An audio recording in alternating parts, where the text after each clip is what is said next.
Yes, we always pick the subjects that Jordan Peterson does his podcasts on, That's but we right. do And it we much just better. that's just the coattails, It's just because it's Mm. the grift. It's where the money and power are. If you talk about Yeah, yeah. Maybe gender we can board afford the. institutions and what blame or what responsibility do Marxists have for the success of cultural Marxism that's they seem to dislike so much, which is interesting.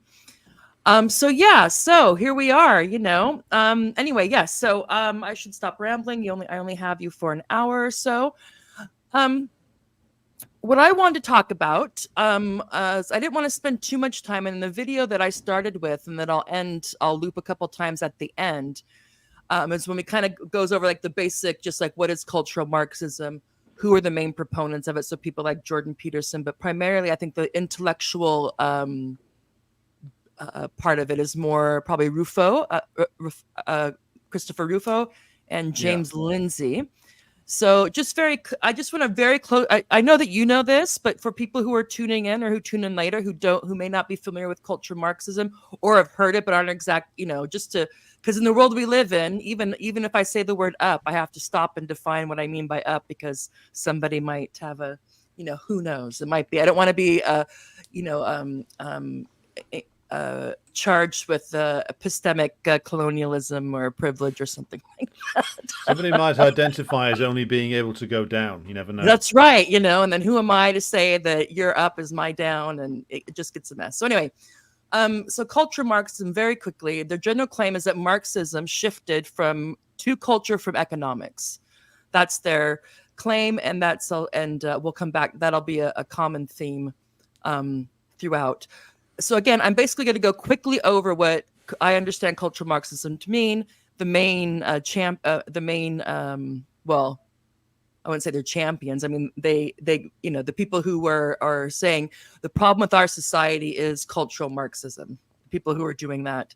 But I would like to spend at least half our time today, if possible, on looking at not they get Marx wrong and they get all the usually how Marxists will critique the cultural Marxist argument is that, well, they get Marxism wrong, or they complain that they won't debate them, or they won't debate people who can actually debate them, or they just or don't like it that once it's, even if they admit at some point that they got something wrong, they keep on pretending like they didn't. So they're very upset about this.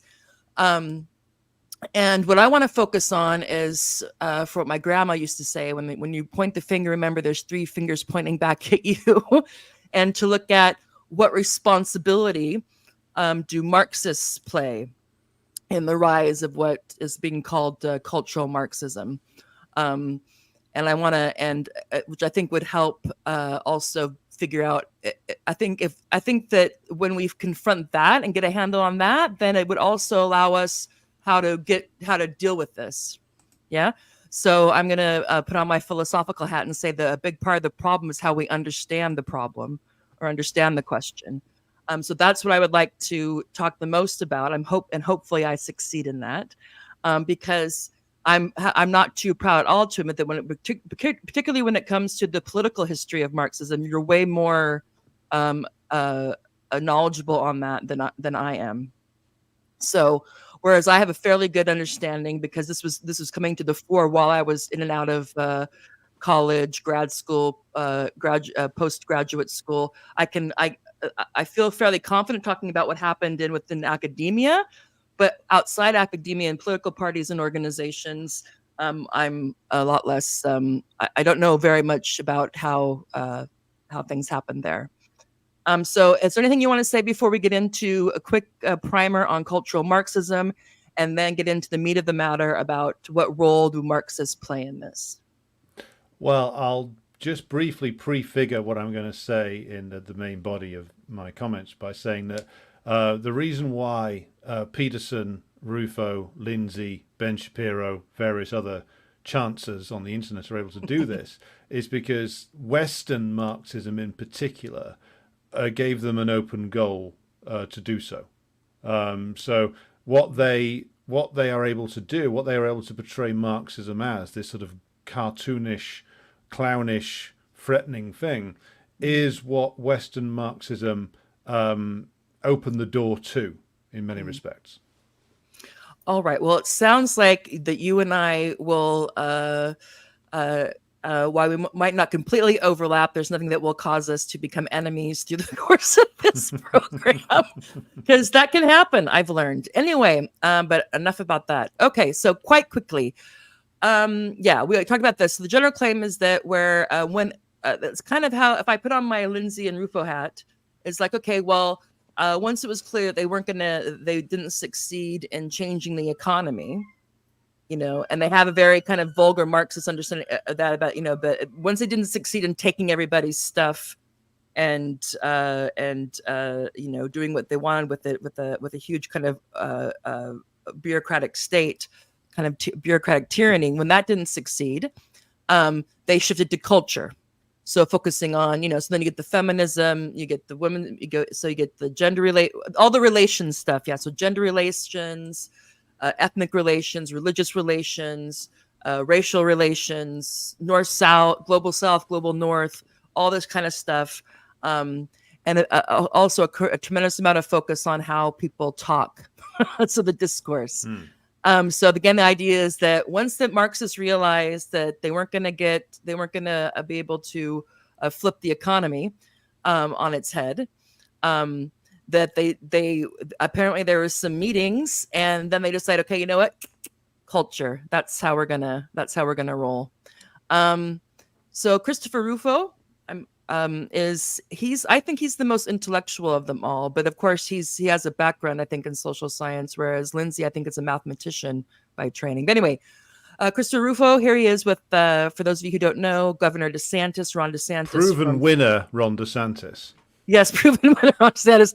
However, he did score some points in the cultural, quote unquote, cultural war, although I have a problem, I think, and we'll get in. I'll save this for later. How I think calling something a culture war is also a bit of a hedge, on the materialist side, is to kind of isolate, as it's something totally separate, and that we don't have to look at it from a political economic or a cultural political economic point of view, if you want to add that to it. But anyway, his focus is on the ideological effort by left-leaning academics and activists.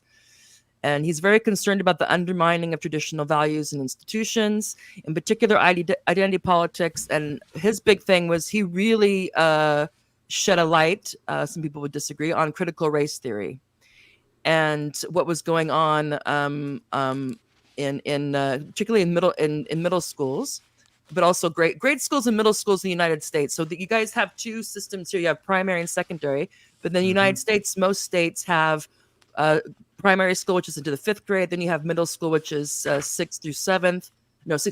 And then you have high school, which is 9, 10, 11, 12. And he found things, and to his credit, he did find things, and then he presents them, I think, as if they're happening everywhere with the same intensity. So people like, grade school teachers having their white students be treated as second-class students for a day, so they get that feeling. All this type of stuff that was that he basically said this is basically reverse racism, and that this is teaching everybody to focus on race and to dislike each other. And he gained quite a bit of ground. And Ron DeSantis, I think for sure in Florida, there might be some other states, but anyway, a big attention, like what's going on in our schools, what's happening here, and that's his big thing, particularly on critical race theory, but other things as well. And let's see. So he has this might be his only book, and he does work for the Manhattan Institute, which is, well, I would say it's kind of a CIA cutout, but it's a think tank that was started, I think, in the 80s by a former CIA director. And even though a lot of the people there, some of them, they have the spectrum between like liberal or like a class, they would qualify themselves as classical liberals, or to the conservative side. But of course, if you look at their founder and the first director of the Manhattan Institute was a former CIA director, and a lot of their funding comes from, the standard, the usual suspects. So big pharma, Bill Gates, so all those, I don't know, the general suspects of who you would expect to, be interested in funding think tanks. Anyway, so America's Cultural Revolution, how the radical left conquered everything. And so this is so this come back to me that the left won, but we didn't realize it won because the people who were fighting the quote unquote communists or Marxist socialists before were focused on the economy. And while they kind of, I guess, let their, had a sigh of relief after maybe the Soviet Union fell, they didn't realize that these crafty radical leftists were secretly undermining every institution of liberal society and succeeding. That's okay. And he also has several 3 or 4 documentaries. One's called America Lost, and then this particular one he goes into, I think, 3 or 4 kind of forsaken American small cities. One in the West Coast, one in the South, and one in the I think probably somewhere in New Jersey or something. And again, as you can imagine, isn't really focusing on. You don't get a political economy critique of why these areas fell into disarray. You get more of a cultural one.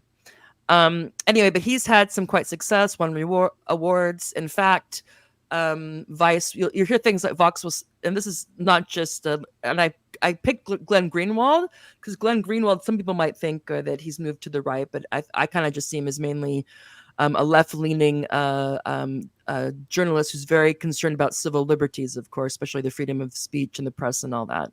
But he says Christopher Rufo has had an extremely significant impact in our political discourse. I can't disagree with that. That's why I know who he is. And Vox, which is, I don't even know if it's still around. It used to be like Vice. I get them confused. Anyway, an outlet based in the States, I believe. The most important intellectual entrepreneur on the political right today. Interesting choice of words. So anyway, that's what you can do with CIA money. That's what you know. And of course, and you can see because I mean, I don't think it only was him, but he was the one that really hit home and made critical race theory a political issue on the Republican, especially in the conservative Republican circles, not just in state or local elections, although they do focus on that, but also, I'm sure there's something about it. And this is the reason why you hear it. You'll hear. I'm sure you heard something about it on the RNC. I'm sure there's something about it in whatever they have online for the Trump campaign that he's going to ban or something. Critical race theory, I'd imagine, from being taught in public schools. James Lindsay, he's part of the one with Peter starts with the B. Crap. Anyway, when they did a kind of another, it was in the late 90s that someone submitted something to one of the main postmodern or post-structuralists. The Sokol thing. Yeah.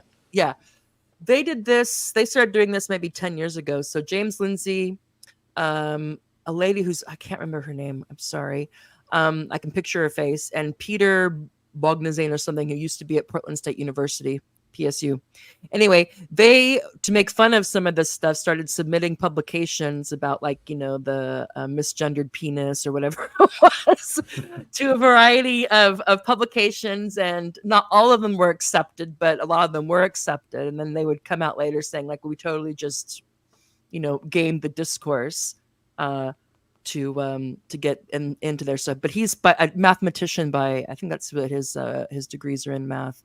Anyway, he focused on critical theories, roots in Marxism. So they want to say that critical theory, which is a more comprehensive term, has its roots in Marxism. Again, this idea that once they realized that the economy, they weren't making much headway at all with the economy, there was a switch from focusing on the economy to focusing on culture, and of course, in undermining all the institutions and norms and whatnot.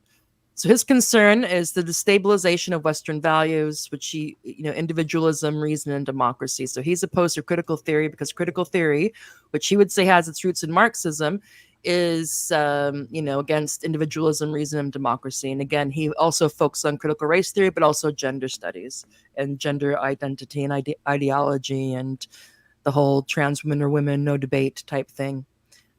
He wrote a book called. He's written several books, but the most race Marxism, which has been panned, but doesn't matter because the people who pan it aren't the people he's writing this book for, which I think is something that Marxists don't understand. Critical race theory is race Marxism. So, there you go. And he's using the old National Bolshevik version of the hammer and sickle there, which is from Russia in the 90s. It was Dugin and Eduard Limonov's party who used that. Okay, I'm going to quickly speed up here. Jordan Peterson, same thing. Douglas Murray, because it's not just United States people. Douglas Murray. He may well be the most odious, by the way, of this. Okay, I'll let you do this one then. I'll let you do Douglas Murray. Douglas Murray. He's been around for a long time now. I remember him being a thing that sort of the edgy undergraduates on my political science course when I was an undergraduate 20 years ago would bring up Douglas Murray. And Murray started off his career as like a hardcore, I think self-described neoconservative. He was associated with like some very pro Iraq war, like intellectual movements, so to speak, in Britain 20 years ago. He was floating around the crowd that was, I don't know if he was directly signed on to the so-called Euston Manifesto pioneered by a bunch of ex-Marxists, actually, that was mainly about being pro the Iraq war and pro absolutely 100% defense of Israel and all of its works. No hesitation, blanket endorsement. And then he went on from that to he sort of caught the wave of new atheism, which I would put forward the point of view that was a scam, intellectual movement, new atheism. So he was kind of involved with that. And then lately he's sort of reinvented himself again, but with complete consistency in some respects, as a defender of Western civilization. But really, as you can see from his book titles that you're putting up on the screen there, Tara, he's essentially just doing remixes of Samuel Huntington. That's what he's doing. It's what all these guys are doing, really. I mean, Huntington at least was a little bit more original in his writing. I mean, I was obliged to study The Clash of Civilizations in my master's. And just to stop you there for 1 second, didn't he actually have a quote where it's like people think that the West won because its values were superior, but actually it won because of its superiority and organized violence?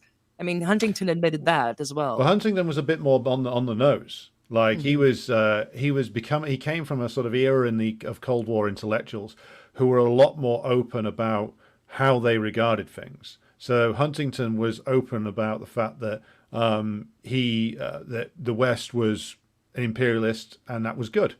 He regarded that as a good. He defended like the Western civilizing mission. Now Murray and his friends like Richard Dawkins have sort of danced around that. And they didn't openly say it for a long time, but now they are. So especially since October the 7th last year, they've really taken the mask off. And you can see it with all their little troglodytes that follow them around. They're now openly being like Western chauvinists, openly racialist towards especially like resistant populations. So the reason why they were obsessed with Islam for so long, like with Murray, it's 20 years, is because that was the principal focus of imperialist wars 20 years ago, with it starting in 2001, arguably in 1991. And so when you want to start a war that will last for decades and lead to permanent occupation, you need a cottage industry of paid-for hacks and academics and journalists who will go out there and make the case as to why it's a civilizing mission. And that's what Douglas Murray's whole career is, in brief. Very good. Yeah, I can't. I would say that also it's kind of that there seemed to be a period of time where they kind of put their cultural chauvinism and of course they're basically like Western imperialism. Yeah, what's the problem? It's a good thing. We should be more imperialistic. Yeah. To the back and focused on free speech and wokeness for a while. But then, I agree with you that October 7th happened. This all kind of went to the wayside because now they have no problem suppressing the speech of others and acting like they, that they're traumatized for 4 days if they see a Palestinian flag. But also, it just seems like I was remembering, like, maybe he was. I don't know if I don't know if you're familiar with Robert Kagan. He's a neoconservative, but he here's the same type of thing that I think about him when people bring up Huntington, because he also what I like about him is that he doesn't hide it. He's like, look, not only should we be, people are saying that somehow America hasn't had this strength since the beginning. He makes the argument from the beginning we are imperialist and expansionary, and this is fine. We shouldn't apologize for it or hide it or whatever. Yeah, I mean, that became bad, and now it's okay again. It's why every Marxist should read people like him and Cecil Rhodes as well, like the original, because he was quite open about two things. One, the necessity of imperialism for the survival of the West of Britain and the entire Western world, and secondly, the usage of the profits of imperialism to buy off a section of the domestic working class. And thirdly, the fact that in the imperialist period, America would take over the management of this system from Britain. And all of those three things he was advocating for have come to pass, basically. So people like Rhodes, people like, in later years, Kagan, like, who were open about it, I'd much rather read them than someone like Murray, who spent most of his career pretending that imperialism doesn't exist. Now he's come out and he's finally advocating for it. So I welcome Douglas being more honest, Yeah. Maybe he'll stop blocking people on Twitter now. Well, you got to protect the brand. Yes. Anyway, quite quickly, because I want to, and again, this video I'll play again at the end when I kind of outlay the main proponents and what it's about and whatnot. But so the criticisms of cultural Marxism from Marxists would say, okay, it misrepresents Marxists' focus on class struggle and economics. Okay, it's historically inaccurate, and that actually, it's Marxism would be, Marxism should be, it's opposed to identity politics, and they see it as a distraction against capitalism, which may be the case, but they certainly participate in it. I don't know if I don't mean everybody. I mean some people that, and I'm just talking about Marxism is one of those things that like feminism or Democrat or whatever, that people can quote, those are one of the things that people can identify into. So there's people who say they're Marxists, or they say they're part of a Marxist organization, and that's who I mean. I'm not going through and haven't gone through and been able to say who is and who isn't. Anyway, and also that it's a political weaponization. So, and this is not so much, this is probably people who don't want to be associated with Marxism, but are involved in some sort of social justice or social movement, cultural movement. They think the label is used to discredit progressive movements because of the word Marxist in there. They don't like it. Oversimplification, of course, it conflates diverse intellectual traditions, which it does, but they don't care about that. And people keep on thinking that they will. When I'm like, why? Their pie is working, their stew is working for their goals, and that it's a misleading label that simplifies complex theories. Fine. So here we go into getting into the part of the role, wittingly or unwittingly, knowingly or unknowingly, with resignation or with glee, or with opening arms, that Marxists, whether in the academy or in political organizations, are responsible for cultural Marxism. What I mean, not responsible in total, but have a responsibility or some blame to reconcile with. And what I would say is, I don't know about you, but the things that leaving it to the side, the fact this is just an excuse for imperialism, many of the things that Rufo and Lindsay critique, I would also critique. I am no fan of gender ideology. Yeah, I'm no fan of what critical race theory has been turned into, how it's been operationalized or instrumentalized, I should say. with teachers who think they're doing the best thing by having white students be the underclass for the day, and the non-white students be the superiors of the day, and various other things that don't go on as much as they probably say, but do go on this kind of how critical race theory, how it is now, really essentializes and reifies race, which I am against. However, them attributing it to Marxism, and this idea that Marxists had meetings and decided to focus on cultural issues rather than economic issues, of course, is bullshit. However, one of the things that I'm sure you're familiar with is intersectionality. And so I always think that, okay, and people still talk about this, leftists still talk about this, how it has to be intersectional. And people who would say they're Marxists or are part of Marxist-Leninist organizations or Marxist-Maoist organization, whatever, will also say, well, we have to be intersectional. We have to be intersectional. That's important. I wonder what they mean by that, because the problem is that not that... I think the double-edged sword, because I think about it in terms of is it intersectional or is it liquidation?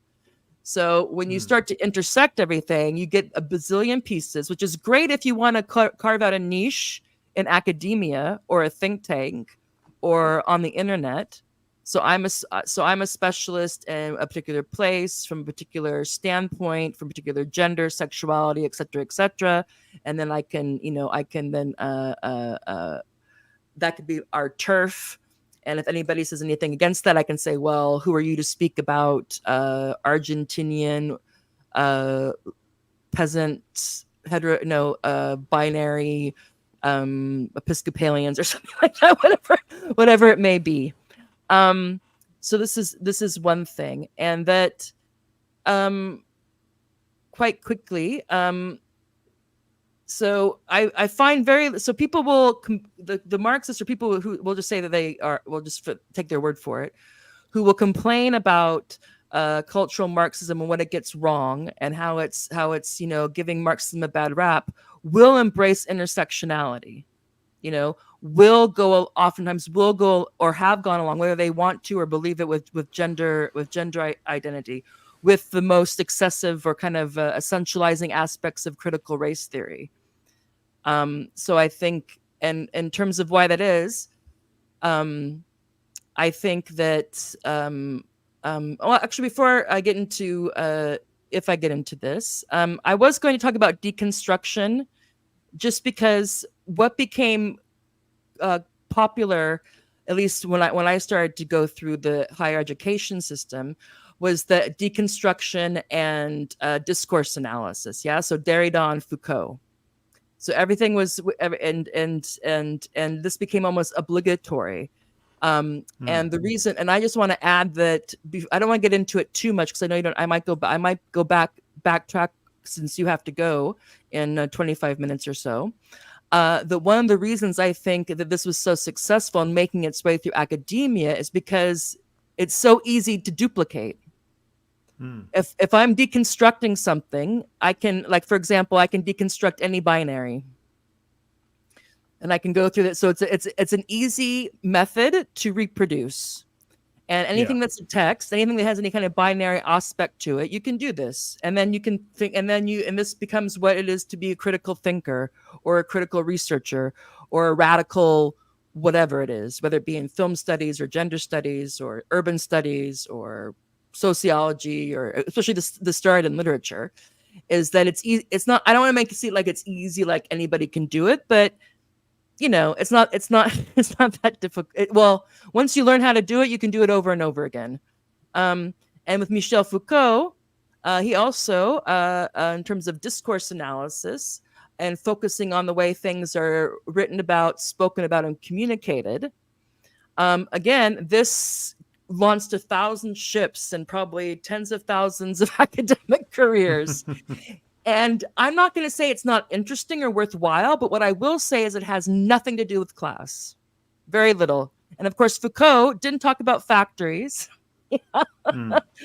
He didn't talk about the economy, really. He talked about what? He talked about prisons. He talked about schools. So, which is not that you shouldn't talk about those things, but one thing about discourse analysis and deconstruction and queering any binary and focusing on that is that it really does not ruffle the feathers of the structure of our capitalist economy at all. Yet you can do it and be radical or critical and, whatever.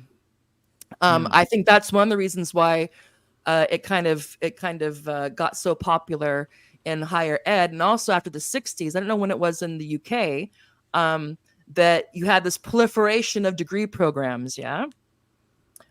So when you have like development studies and it was women's studies and film studies, and then you have cultural studies, and you have African American, well, we wouldn't have, maybe you'd have African American studies, but Oriental studies and these studies and that studies and all these things, that there was a lot of opportunity to engage in critical discourse analysis, if you will, in deconstruction, and pretend like, and well, not, I don't know. Do you think pretend is too harsh a word? To pretend you're being critical? Or I don't know. Looking No. back, or no? Okay. I think it's apt because it enables people to wear a mask of radicalism whilst doing incredibly reactionary things, such as making sure that intersectionality and things like that talk about how things apparently literally intersect around each other, but the academics who are committed to it spend all of their time making sure that nothing is ever connected to anything else, and or creating connections which are like a hall of mirrors. They show you, like, they don't show you a clear reality, they show you a distortion of it. So, like, Yes. yeah, it is pretense and it is a con game, and it's been going on for quite some time. Did you want me to do you want to talk about like what I think is potentially has some truth in what the likes of Rufo and co say? Okay, what I want to do, because I want to be cognizant of your time, I want to get to my 3 questions. Okay. And then you can do then I trust you to take the 20 minutes to address anything that I have brought up, how you want to, or if there's something important that I totally missed, then you can bring that up as well. Okay. So when I'm talking to Marxists, so all Marxists, when they and I understand the CIA is bad, the FBI is bad, the FBI and the CIA and probably MI5 and MI6 organizations have not been fair to Marxists, and that what the critical Marxists say, or not the critical Marxists, but when the people who point the finger and say, but for cultural Marxism, our lands would be fantastic. I totally understand why their heads explode, because they do bastardize and present a caricature that's self-serving. But of course, they're involved in an ideological battle more than anything else, I would say, even though they might really want to, quote unquote, save the university. And I'm all for saving the university from postmodernism and and the excesses of that. However, my inconvenient questions, or disavowed truths, to use a fancy word, would be: did Marxists enable rather than direct the emergence of cultural Marxism, or in what ways? And this kind of goes back to what you said about Western Marxism. Did the proponents of French theory or postmodernism carry out a palace or silent revolution in critical theory? Again, critical theory became what Marxism was kind of a pseudonym for Marxism. I think beginning with the Frankfurt School, it became kind of like critical theory, wink, wink, we mean Marxism. And then all of a sudden now it means, a variety of other things. So in particular, again, I don't know as much about political organizations, but in terms of academia and other things, could we call this, is it useful to think about it in terms of a palace or silent revolution? And of course, the question becomes, why was it so easy to do that? Or it seems, looking back, that it was easy to do that. And also, are Marxists avoiding ruthless critique of how and why they have been so compromised or overshadowed by these other intellectual and political movements? So these are 3 questions that I have, and I don't necessarily have answers for, but I think they're important questions, or at least the beginnings of important questions to get to the bottom of how we got here. And I will leave it at that. And so now you can take with it what you will, and I will listen attentively. Well, I think the first question, which is about Marxists enabling the emergence of cultural Marxism, there's 2 distinctions to be made here. cultural Marxism has been talked about by like reactionaries of various kinds since the early 20th century. Like various reactionaries in Europe were complaining about it, and they do use some of the same arguments that the likes of Peterson, Rufo, and Lindsay use now. If you read Mein Kampf, which I wouldn't recommend necessarily, but I did, it's full of this kind of stuff about how Judeo-Bolshevism, the usual complaint from Adolf, was infiltrating everything and hollowing everything out, which is a very familiar complaint from like the extremely online reactionaries. So that's an old thing that has been brought back. Not everybody who talks about cultural Marxism is a fascist of some description, or is aping the failed Austrian watercolor artist, as I refer to him as. But that is a source of some of this. In terms of Marxism and its responsibility for cultural Marxism, let's be clear. Cultural Marxism, the Frankfurt School, from whence it springs, is the better way to refer to it would be Western Marxism, because that's essentially what Western Marxism has become, is like a sort of parody of Marxism that is critiqued and screamed about by Peterson, Lindsay, Rufo, many others. And that starts really with the Frankfurt School, but it wasn't that the Frankfurt School meant that was code for Marxism. It was code specifically for anti-communist Marxism, and was from the very beginning. From the very beginning, Adorno, Horkheimer, and the others who founded the Frankfurt Institute for Social Research, they were specifically anti-Soviet. They were specifically anti-communist. They were anti the German Communist Party. And this starts in the late 1920s, when the German Communist Party was a serious big deal. Like became the third and fourth biggest party in Germany in the late 1920s, early 1930s. So it emerges as a form of Marxism which specifically despises the Soviet Union and is anti the Soviet Union. And it's run by people who are rabidly anti-working class. Adorno, Horkheimer, the rest of them, rabidly anti-working class, incredibly snobbish, incredibly elitist in their points of view. To them, Marxism was a neat parlor trick, something that would enable them to do something else. Which is why to them, they are guilty of divorcing Marxism from class struggle. And if you divorce Marxism from class struggle, you cease to do Marxism. And this is why, of course, they were brought to the attention of both Adorno, Horkheimer, Herbert Marcuse slightly later on, came to the attention of the CIA and MI6, because they were looking for, as Gabriel Rockhill and other scholars have pointed out, they were looking for, as what Rockhill calls the compatible left. They were looking for a left that would be, on the surface, use a lot of radical words, but in the form. So they had the form of radicalism. The content, though, was purely anti-communist and anti-worker. And that's what the Frankfurt School were and remained. And that is why, when you talk about cultural Marxism, that's the truth of that descriptor is contained within the Frankfurt School. And so that's why it flows into things like replacing class analysis with analysis of what the Frankfurt School psychoanalyst Erich Fromm called how the fear of freedom, how fascism arose because people just didn't want to be free. They weren't prepared to face the full realities of their choices, so they hid behind authoritarianism. It's why Marcuse openly said in '67, I think, with One Dimensional Man, that the working class in the United States was no longer the revolutionary subject.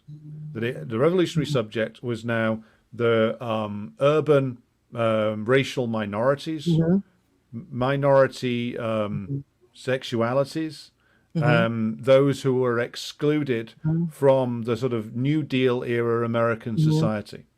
So he specifically decentered the working class from his so-called Marxism, just as earlier on Adorno and Horkheimer had basically divorced Marxism from, or tried to divorce it from any concept of class struggle.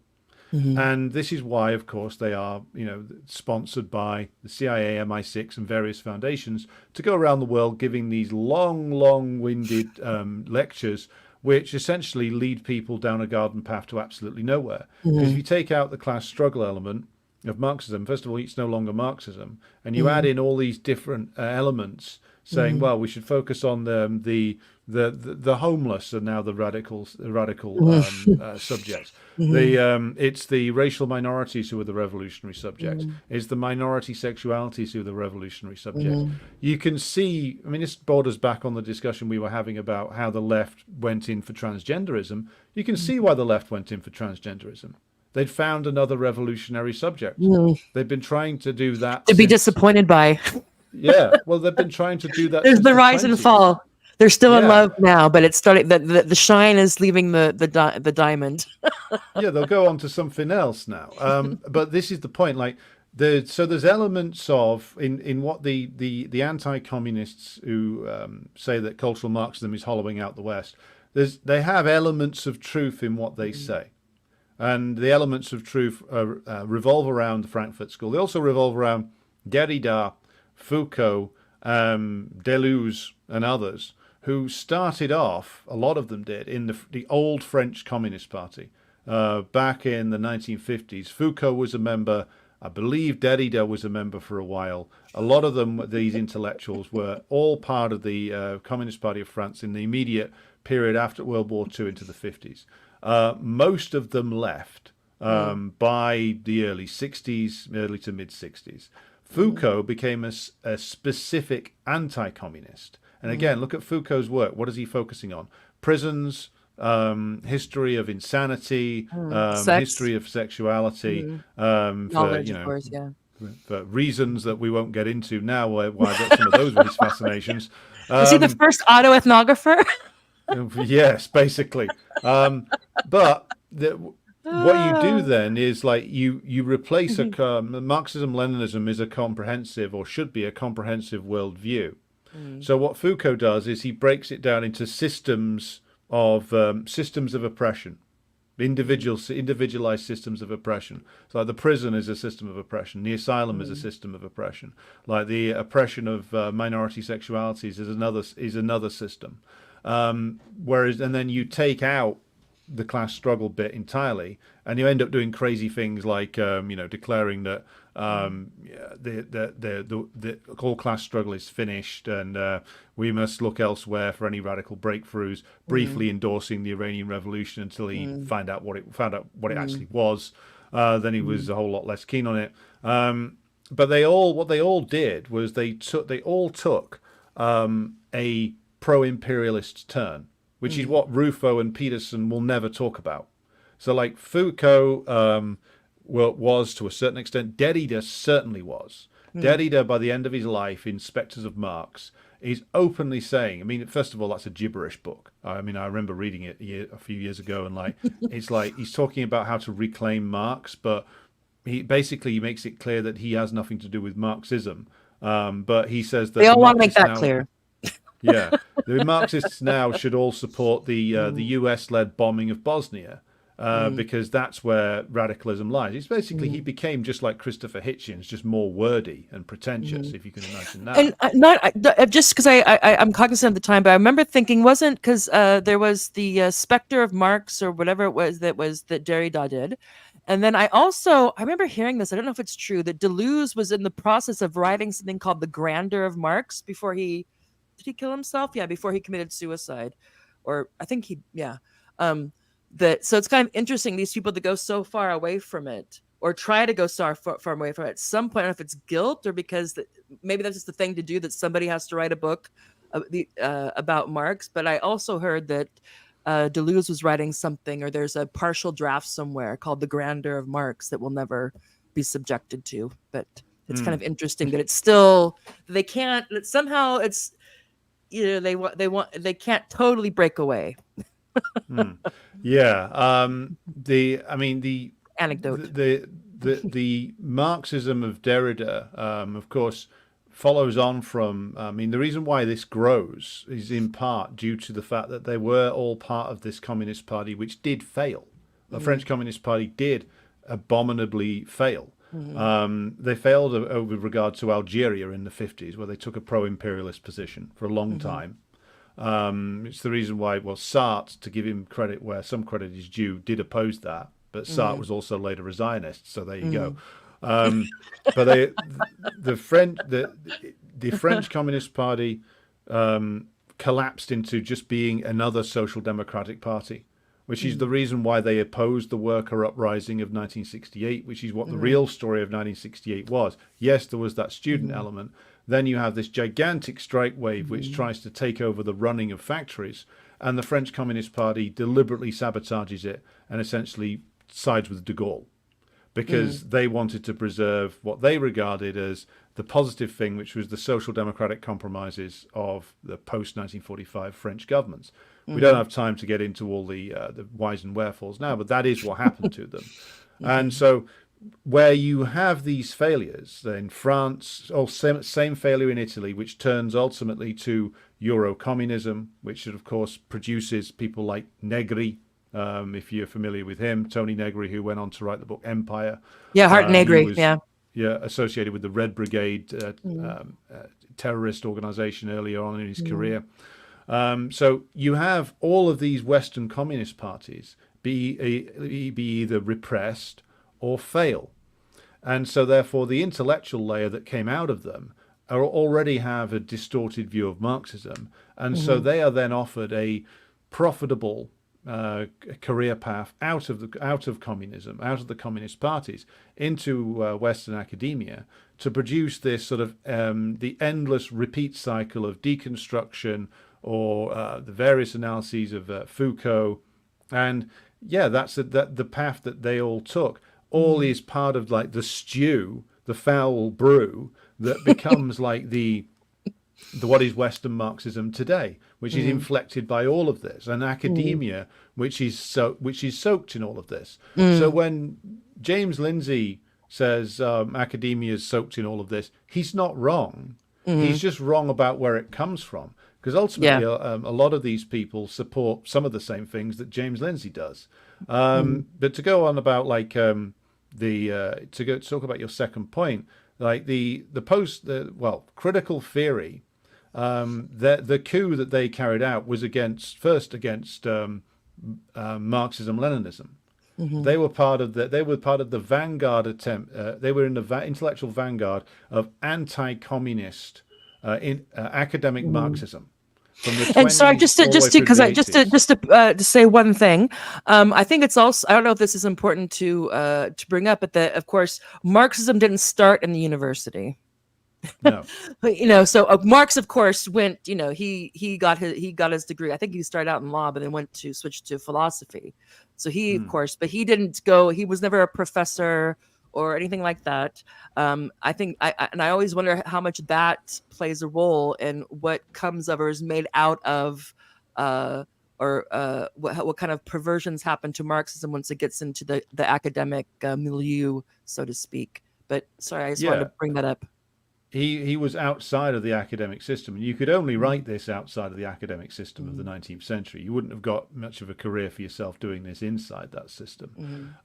So yes, their coup was really against Marxism-Leninism, and their taking ownership of Western Marxism was their success that the ruling class was very happy to see. And now, in terms of avoiding ruthless critique, I would say that what there needs to be done with Western Marxism, and some are doing this now in the West. Rockhill's doing it. Even like I'm trying to do it in a smaller way.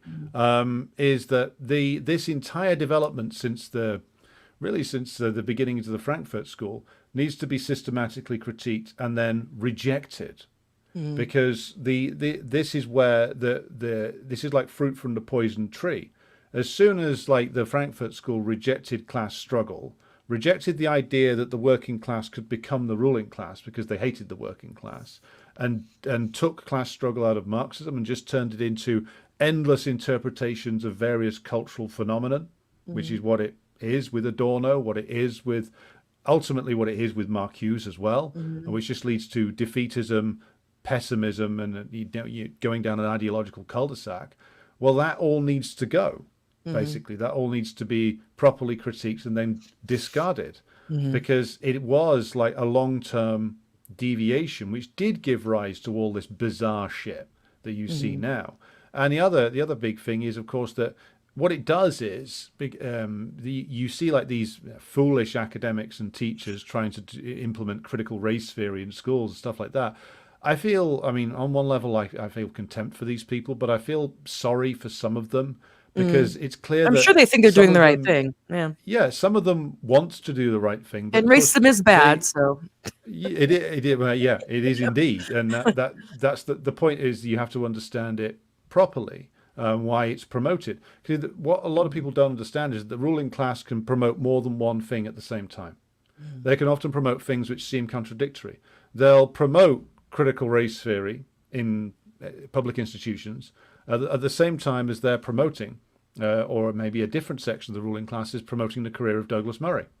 So this is the same class that is ultimately behind all of this. They're just promoting these competing narratives to keep people invested in it, invested in like fights that go nowhere. And that's the big thing that the ruling class really wants from like official legal Marxism, to use the term we've used before when we've been talking. Is like and Daniel they want a Tutt did Marxism. not like that. Anyway, No, he good. didn't like it at all, but it only goes to show that it was a correct usage of the term. They want a Marxism which ultimately goes nowhere and just churns endlessly, but produces nothing. And so in think that that's the sense, like point, yeah. this fight between the the advocates for Western Marxism on the one hand and Rufo, Peterson, Shapiro, etc. on the other, this is great, because this just basically has two groups of clowns debating a cartoon version of Marxism, and each being well rewarded for their participation in the events. But again, like it keeps Marxism as essentially a petty bourgeois parlor game. And this is the fate of Western Marxism. So again, like to move on, then we have to critique and reject the legacy, because we have to recognize that most of the developments, both in the academic sphere and in the political sphere after World War II, with the failure of the Western communist parties and their conversion to social democracy, is what is a key part of the reason why revolutionary moments that when they did come along in the West all failed or collapsed in on themselves, why ultra-reactionary politics won. And unless we understand that, then we can't move forward. So like you can't just say, oh, Peterson's a bad man, Douglas Murray's a racist, stuff like that. It's like, no, you have to understand why their rhetoric picks up some support, because like there is that element of truth which they jump off of and then build a whole bullshit theory off.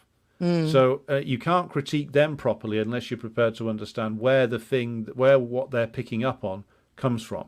And if we're not prepared to do that, then we might as well give up. Yeah, and they let's see. It's not fun if we agree on everything. No, it's fine. Thank you. I would just want to highlight a couple of things again, coming from my time in higher ed, especially when this became when I realized what was going on. And two things I mentioned this before, that why it's going to be so difficult to get out of academia. Not that this has to begin in academia by any stretch of the imagination, but that this thing about going through various potential revolutionary subjects. It's like a different fashion. So I remember when I was, I think it was actually Eric Swingendow, whose geography work who I like very much. But it was this idea that maybe the slum dwellers, right? So the people in the people in the third world slum, they were going to be the revolutionary subject, and then there was the students, and there was the undocumented, and all this stuff. And I started to think, okay, well, Not that these people are necessarily lying, like they're lying on purpose, like that even matters. But the idea is you go through, okay, we've lost, we ran out. It's like a romance. We got out of this one, and now, oh, maybe this is the one. And then you talk about how it could be the one. People write about all this stuff, perhaps this, perhaps that. And then they inflate every little thing that happens in a slum or around a slum. They inflate to give it tremendous importance. And then again, a time goes by, things don't really change or they get worse. And then, then they have to write about then you have a period of why it didn't happen. And then you move on to something else.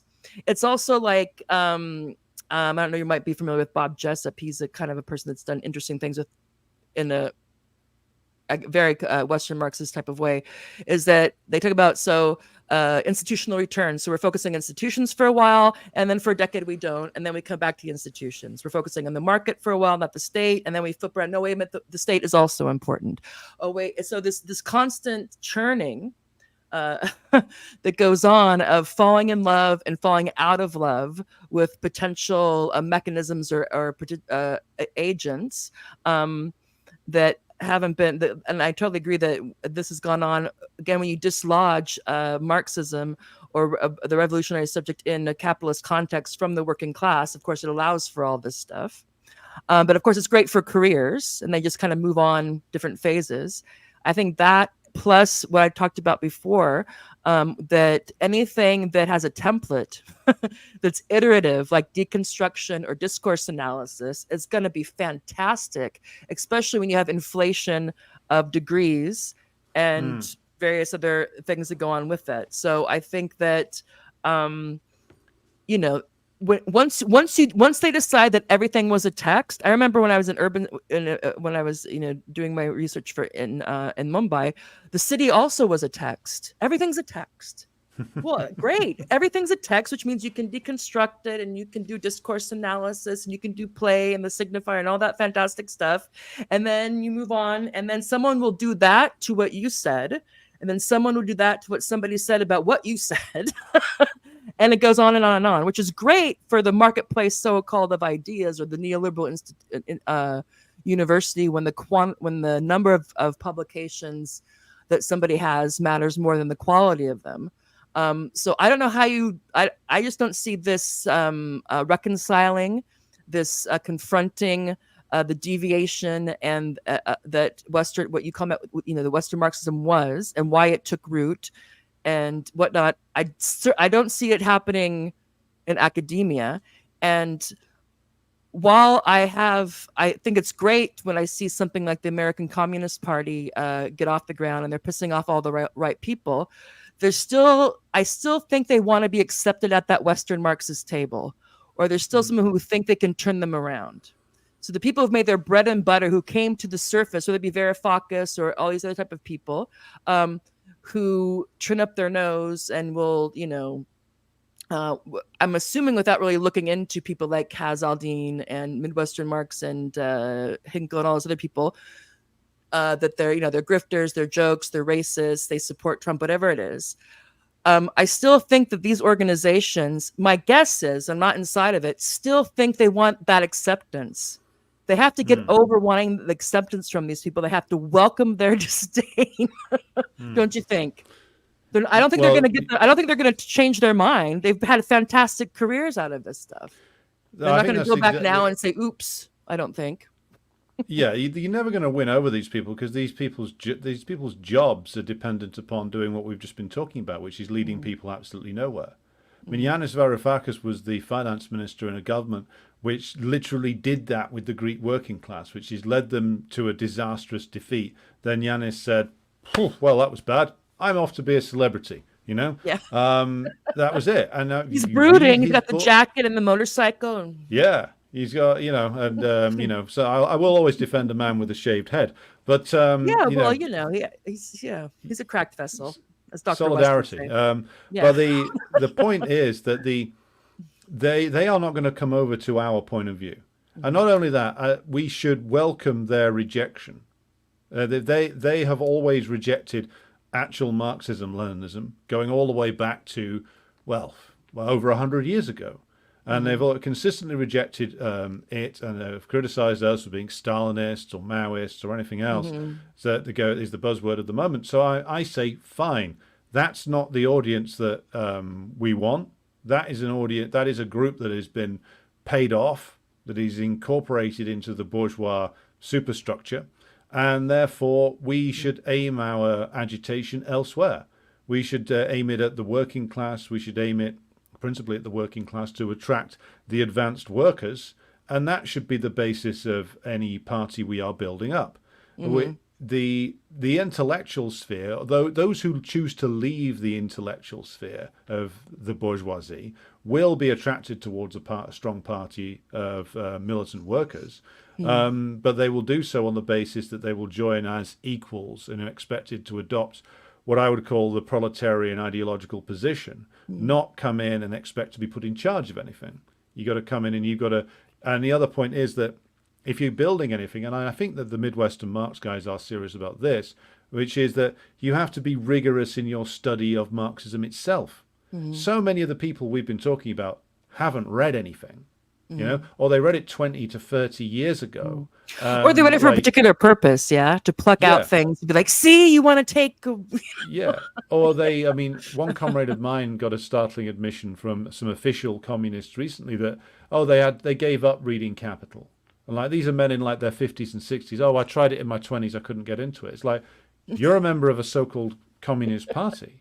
You know, and that's the story that takes place over and over again, because if you go through academia on the reading lists, you're not obliged to read whole books in political science. No, you're given 20 pages. Like, you weren't even, when I was an undergraduate, you weren't even told to read the entirety of the Communist Manifesto, which you can read in an hour and a half.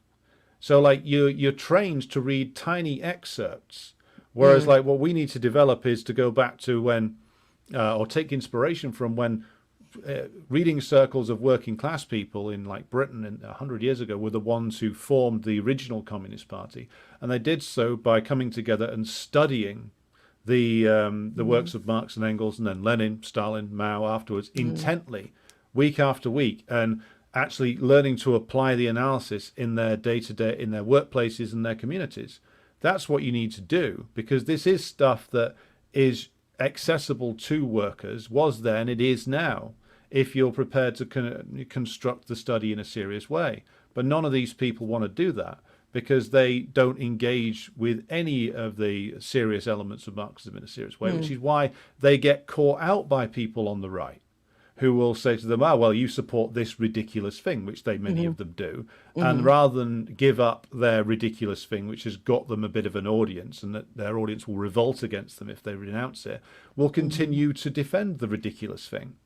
And so therefore you have the career of Varoufakis and many, many others out there who, again, carry on that tradition that goes all the way back to the Frankfurt School of being anti-communist Marxists, whose careers are therefore patronized by the ruling classes of the West. Yeah, and I think that's easy for me to say. I'm not the one trying to I'm not the one involved in the day-to-day grind of forming the American Communist Party.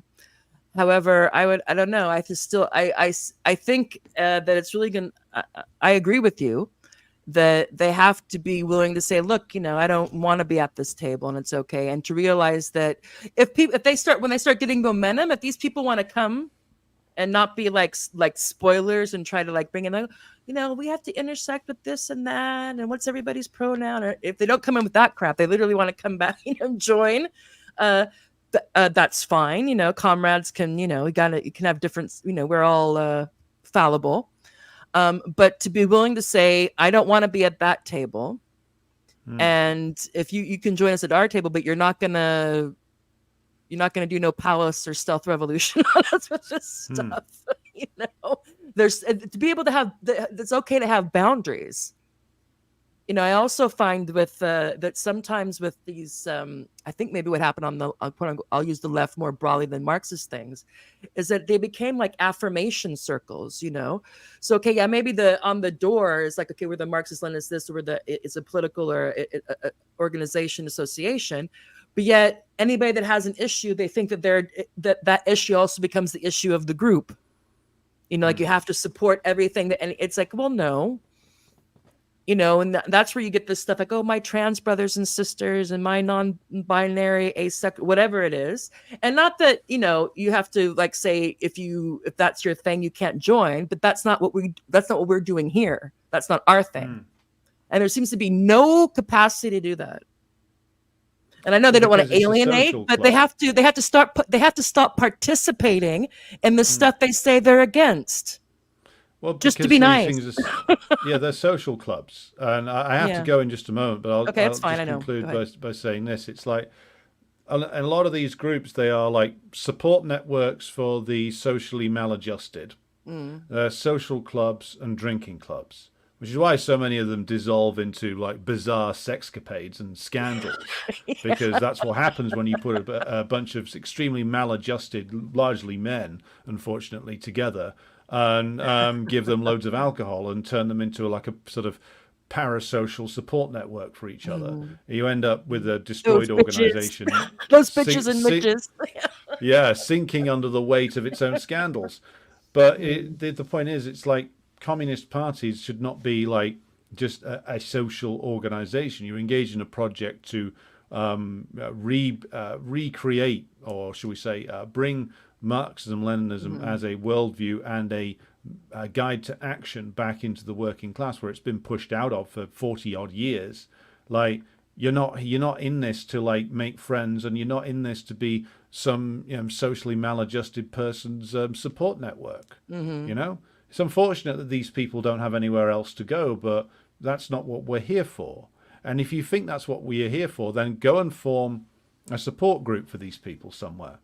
Don't bring them into Marxism and call them revolutionaries and pander to their every whim, because that's just the way to irrelevancy, Yeah, and I think it's okay to be like, you can have splinter things. That's why you can go meet at the pub later, or before the coffee shop or someplace else. But when we're here, we're about the business of the science and politics of overcoming the, capital labor contradiction, or however you want to call it. The overthrow of the wages system.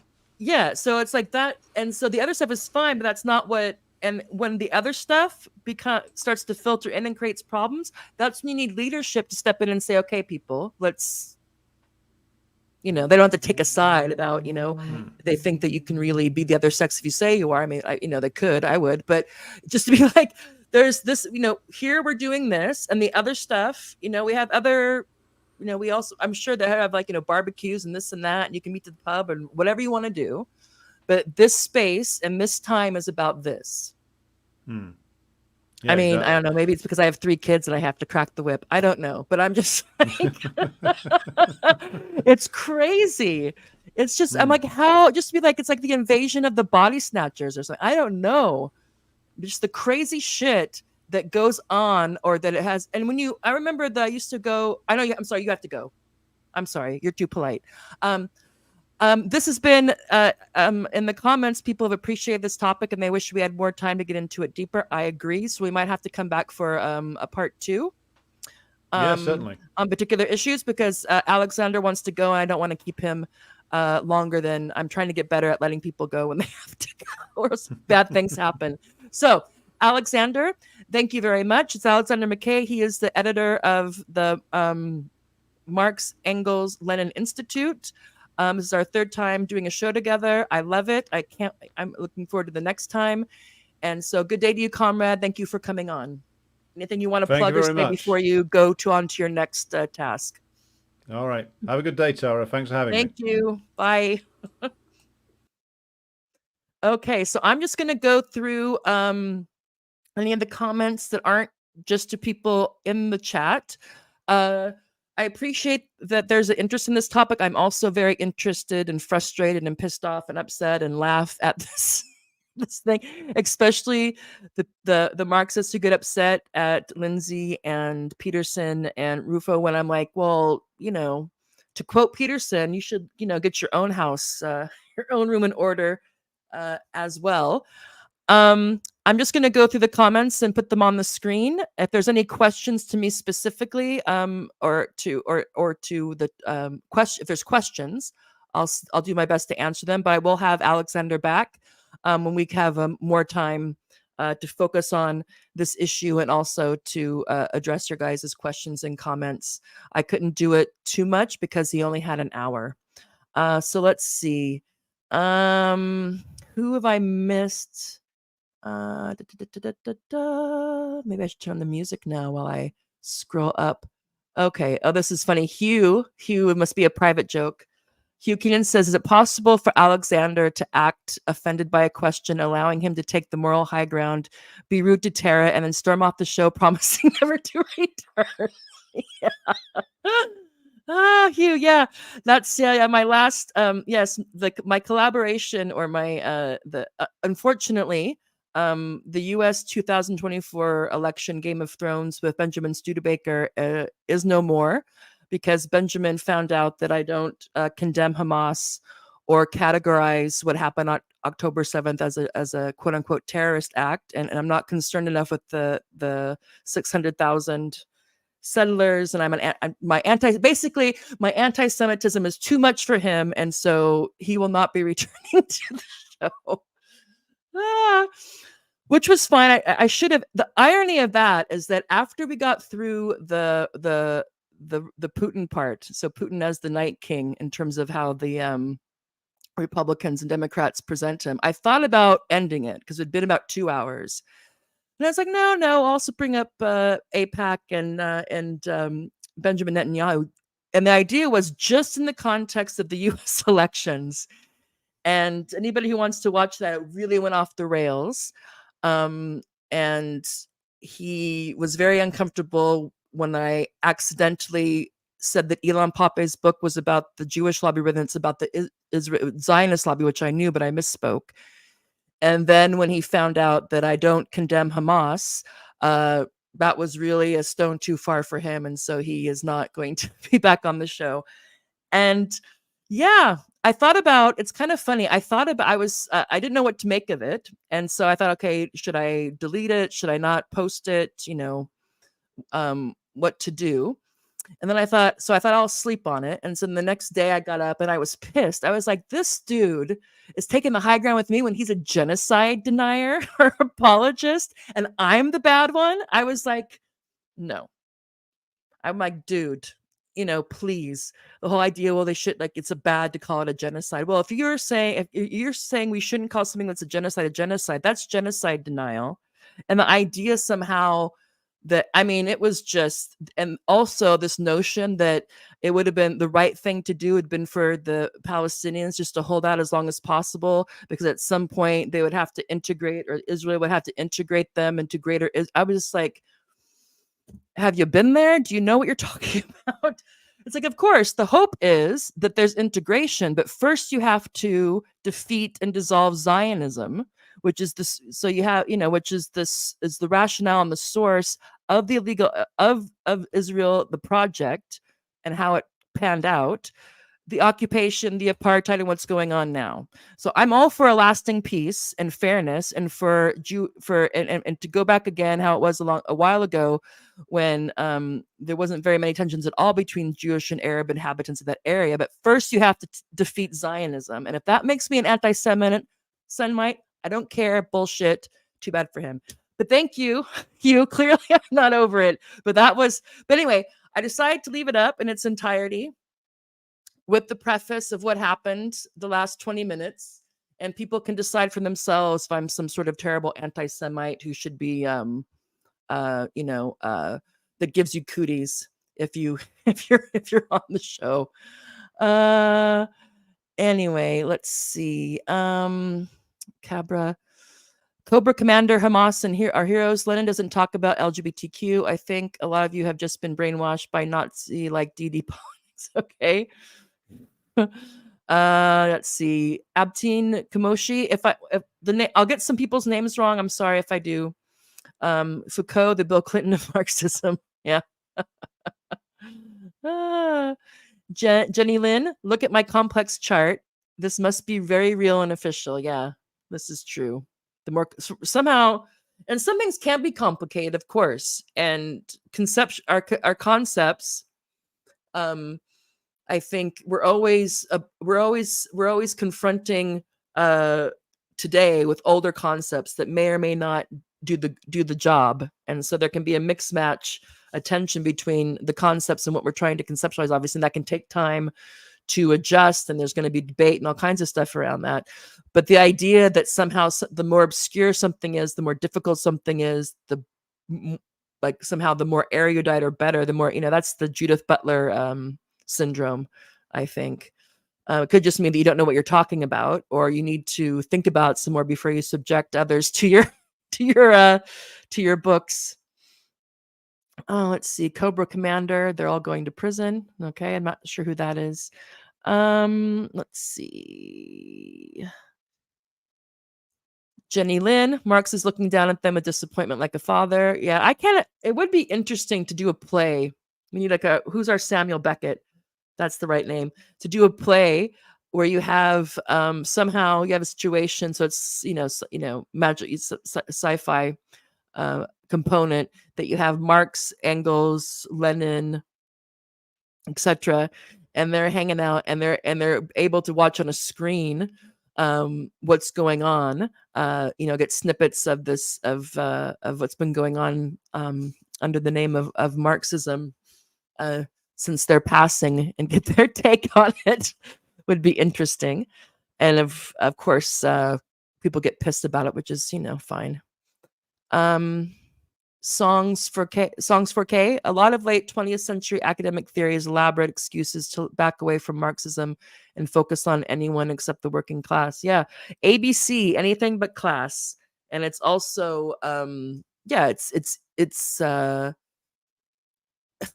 it's easier career-wise and funding-wise, of course, because you're not going to get. There's a reason why you don't have a lot of Marxist institutes or post-capitalism institutes or all this stuff, but you do have a lot of sustainable development and all kinds of things. So things that change, that allow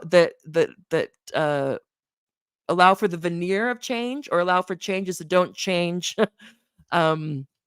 Allow for the class structure, the political economic structure to continue mainly as it is. That will always have a funding and a place for it. So this is true. And also has the people who are coming from middle to upper class backgrounds in academia, or those who were from poor working class backgrounds but then have been in academia for a while, to kind of have moved out that class economically, but also subjectively.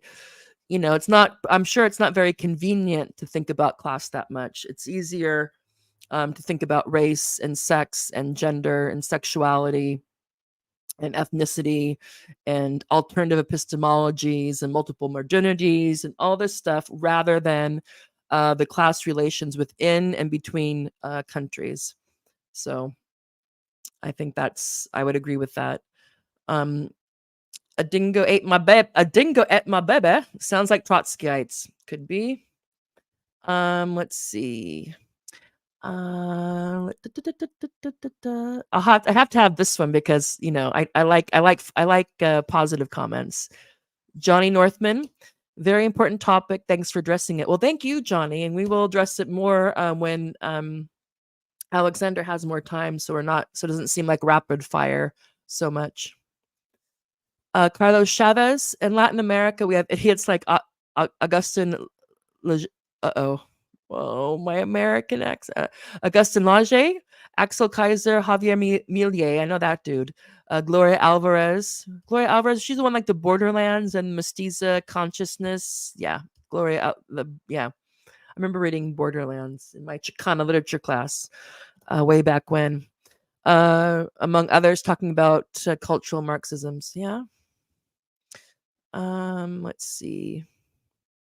Songs 4K. Lindsay's bizarre. He imagines theorists are confessing to secret Marxism, but they're paying lip service to the cause they're banning. Yeah, it's and it's quite clear with him that when I first started to get irritated with this, both what Lindsay was saying and Rufo. I think I came across Lindsay first because of the articles, the spoof articles or the fake articles.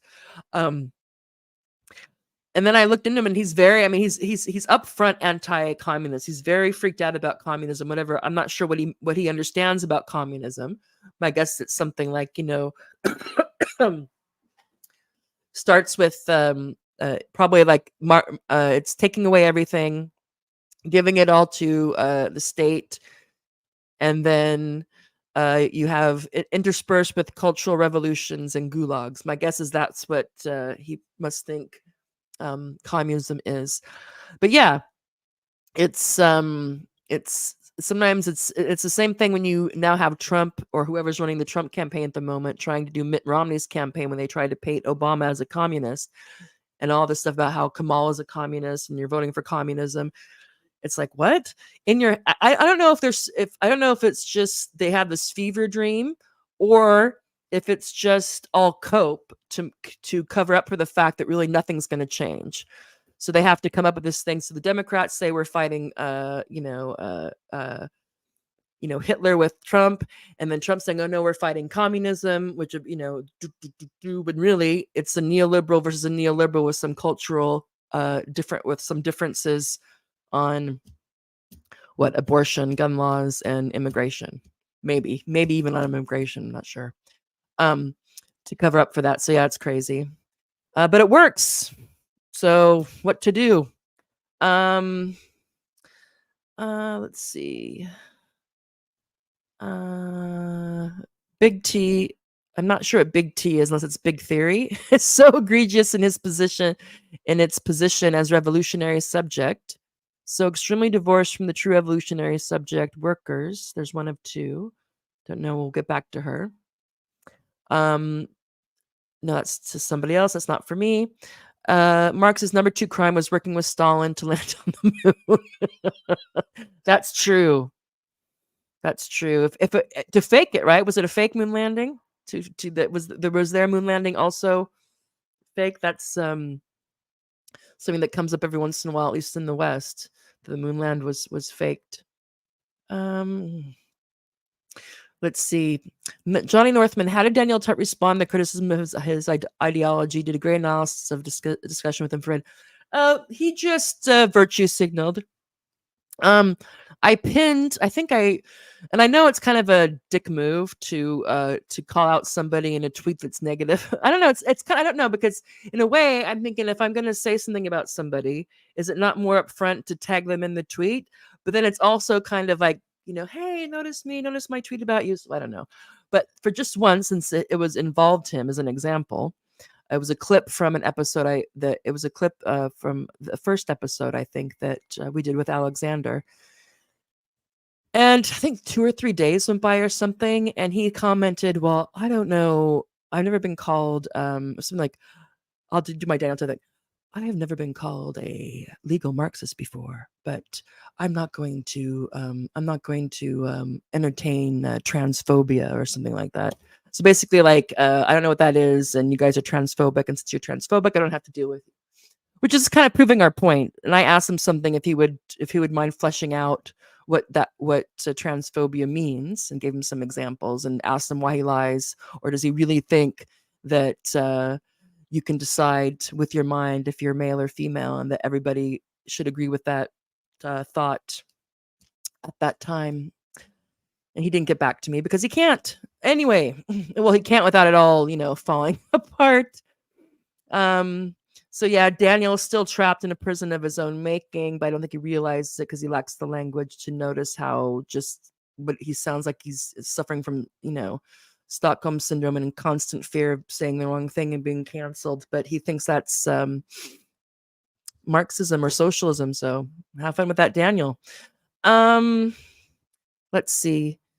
Yeah, Grassy Knoll, anything but economic issues to benefit their populations, one cultural topic distraction after the other. That's right. Although I want to say that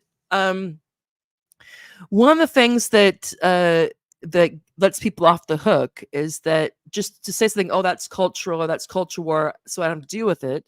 Okay, but things that we would on the surface or maybe originated in the cultural sphere doesn't mean they don't have material impacts, that they don't cause actual issues. They don't just stay in the idea in as ideas or images. They have real world impact.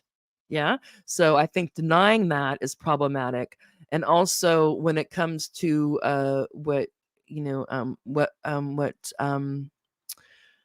Alexander would call Western Marxism, starting with the Frankfurt School, is that it allows them to have their cake and eat it too. Yeah. So whatever it is that's going on, it keeps on bringing up these issues that you want to dismiss as cultural, but that's an abdication. That's just, it's a hedge. It's like, okay, and you could say something's cultural, but why are these configuration or these types of cultural issues rising to the fore now? What is your material analysis? What is your Marxist analysis of why this set of cultural of these issues that we want to call cultural need to call cultural? As if there's it's very undialectic to hive off the cultural from the economic, the political, or etc. So I think we also need to be careful of that. Not that some things are just thrown out there. Like, I think there are some things that are totally used as a distraction. So, for example, at the DNC, which is the Democratic National Convention that's going on this week, I don't think they have a mobile vasectomy ban and handing out free Plan B day after abortion pills because they're really interested in reproductive and family planning or reducing the population, although they're interested in that. It's also to get the other side revved up so that Fox News is spending half their day talking about the vasectomy ban and the ladies dressed up as abortion pills or Plan B pills than the more hardcore economic and foreign policy issues, which of course I almost said intersect, affect each other. Let's see. Jenny Lynn. My favorite Twitter posts are these kinds of guys posting random quotes. They don't say at all what they hoped. Yeah, that's true. That's true. It's like they're like, see, look at this, and you're like, how is that proving your point? I don't get it. Yeah, then it's hard to know because we only have so many sands of time in our lives, so it's hard to decide what you're going to respond back to or not. But yeah, I feel you, Jenny. That's always interesting to me, and that it's always a bit of a gift. Snow Himbo. Wedge issues are always a useful tool in dividing the working class. Look at what happened with COVID. If you didn't 100% align with the bourgeois narrative, you were banished from the kids' table. Yeah. So that's the thing. Is practicing what we preach is always difficult. Yeah. And the idea that I think in addition to having to maybe hive off or do a hard break between what's called with the Western feminism, Freudian slip, maybe that too, Western Marxism from regular old, top shelf Marxism, is also having to make a break and distinguish between the left and Marxists, because there's a lot of stuff that I think muddies the water, weakens the drink, liquidates the politics and the economic analysis, and we'll have to, and people have to ask, do they want that? Is that a reasonable price to pay for more people for more people who like your tweets or who join your Discord or who hand out pamphlets? I mean, distinction and boundaries and certain focus points, I think might have to happen. Because there's a lot of things that are being bunched together that are hobbling us and disabling us from actually moving forward on the things we claim to want to focus on for people who have who either are either Marxist friendly or Marxist woohoo, depending on where you're at and what you do in your life. So this is like it's part 2. Some try to make the excuse that is based in history. They miss that where it is found in history, it is often part of bourgeois idealism, especially regarding women and unicization as male humiliation. Yeah. Snow Himbo, yeah, so she's talking to Snow Himbo, which I'm glad the guys are contacting. Marx's third crime was to invent all things ungodly, classic commie tactic. Yeah. All powerful, and although we should take maybe we should take umbrage in that it doesn't matter how weak politically Marxists, whether of the socialist or communist variety, because that's another thing. There's people who say they're Marxists, people say they're socialists, and of course, not all socialists are Marxists. There's also communists, but now we also have communism that's communist but not Marxist. There's lots of things going on that need to be cleaned up. But the idea that it doesn't matter how weak it gets, I'll use the United States or the UK as an example, that it's still propped up as this boogeyman, and anybody who knows anything about Marxism or knows anything about capitalism and then can see that how could anybody with a straight face call Kamala a communist or the Democratic Party communist? It's just like, all right, but yet it's still in the psyche. I don't know, and I would wonder what the generational breakdown is on that. I know, of course, the people who, the boomers, the baby boomers, that could have some effect on them. But I'm wondering people with like Gen X, but especially particular after Gen X or younger than Gen X, does this just saying something's communist, socialist, or Marxist, does it really work as well as it used to?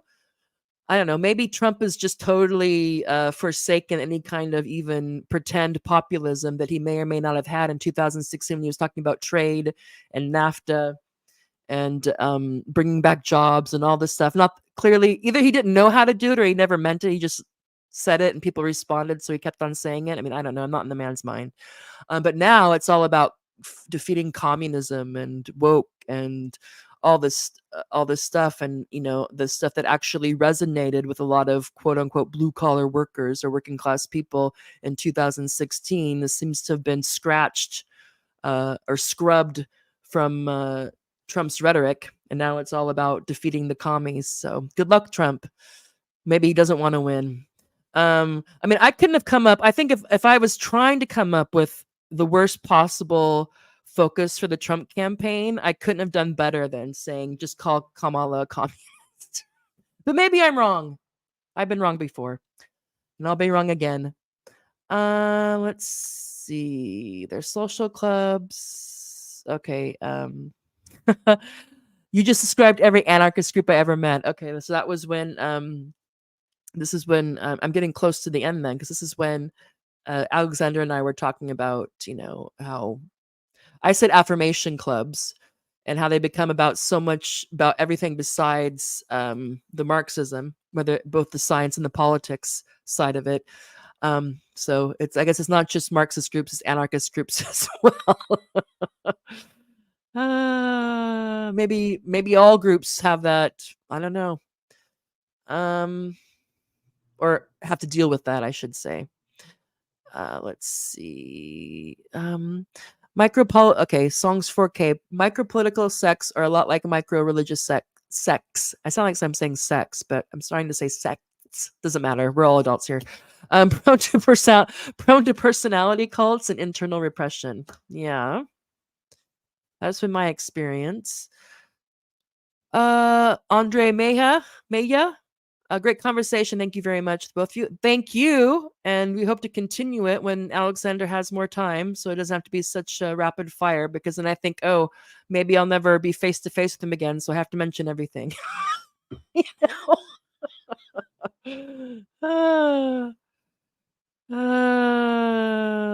Okay. Alex McKay, and thus the Marx Engels Lenin Institute's knowledge of Marxism and experience in the workers' movement over the last 20 years is invaluable. From Zuleika. Cool. Well, I've only known him for a while, but I like what I see. He's a cool dude, very knowledgeable. So I'm digging Comrade McKay. Okay. Not that I have to, personally like someone to be, in comradeship with them. Is that the word? Invasion of the body snatchers, exactly. Well, Johnny Northman, he's always a positive commenter. Thank you, Johnny. Let's see, great stuff. Thanks to you. Thank you, Jenny, for your comments.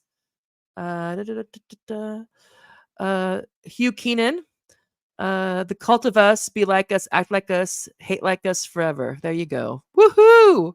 If you don't like what I like and hate what I hate, exactly how I like it and hate it, then F you, man. Bah! No, I try not to be that way. I mean, we all have red lines, which is, or some of us do, which is fine. But yeah, it's crazy. It's like, I don't know. I don't know. Maybe it's because I'm set in my ways now, and so I'm in part of my life where I have, my a set group of friends, and got a family. So maybe if I was out and about trying to forge new, like really had to forge a new set of relations, maybe I'd be more amendable to this thing about having to be exactly like whoever it is that you're interacting with. I find it kind of odd. I wouldn't want. I mean, I don't hate myself, but I wouldn't want to spend my life with a room full of people, room full of clones. Let's see. Himbo, Snow Himbo. Another factor is that a lot of far left folks need to reflect on the liberal conditioning they've been subjected to. Yeah, that's true. It's always easy. Get those grandma wittisms. Grandma Charlotte, don't forget when you're pointing the finger, there are 3 fingers pointing back at you. Unless you've had, accidents.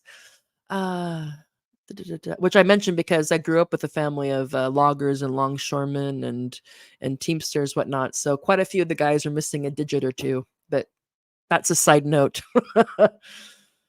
AI does seem busy. Yeah, lots of memes, lots of Kamala's a communist meme, and Trump is, I don't know, Antichrist. So you can't blame Alex. Tara was talking too loud and disturbing our artistic comrades. Oh, you can never be satisfied with people. Either the volume is too loud or too soft. But I'm on my basic computer system, so no soundboard, no nothing. Although I do have it clicked on, what do you call it? StreamYard to automate, the program should automatically adjust my volume, but apparently it doesn't do a very good job. But what can I do?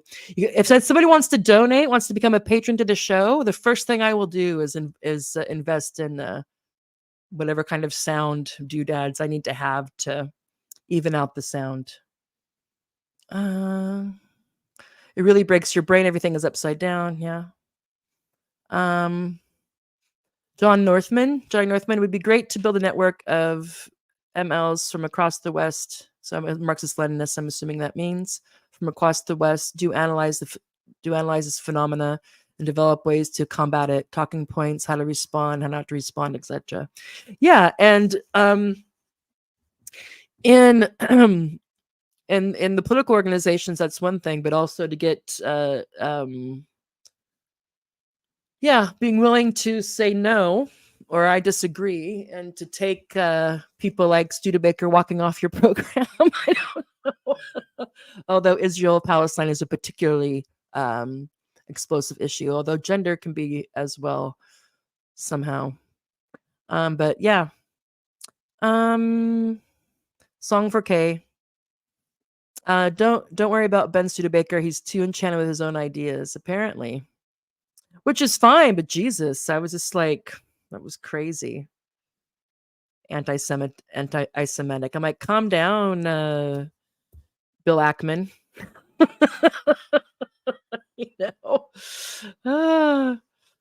Alan Dershowitz, etc. Jenny Lynn, the imperialists are abusive, gaslighting, narcissist spouse. Yeah. Johnny Northman. The woke left shames and attacks us, making us feel isolated and alone. Would be great to combat this. Yeah, for sure. We're not alone, but it's hard because, when you can be, not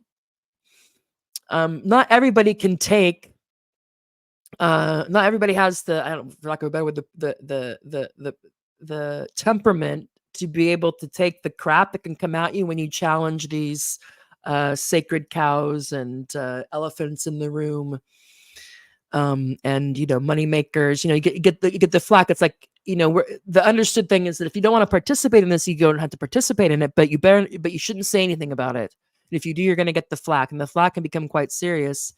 you know So-called, well, it's not so-called, canceled, when people get totally alienated from their social group, and people start contacting their employer. I mean, that's crazy. So I don't, I mean, it's not a profile on courage when people succumb to that, but I can totally understand doing that. I mean, not everybody can, has the temperament to deal with that, or has, support to get through financially until they land on their feet.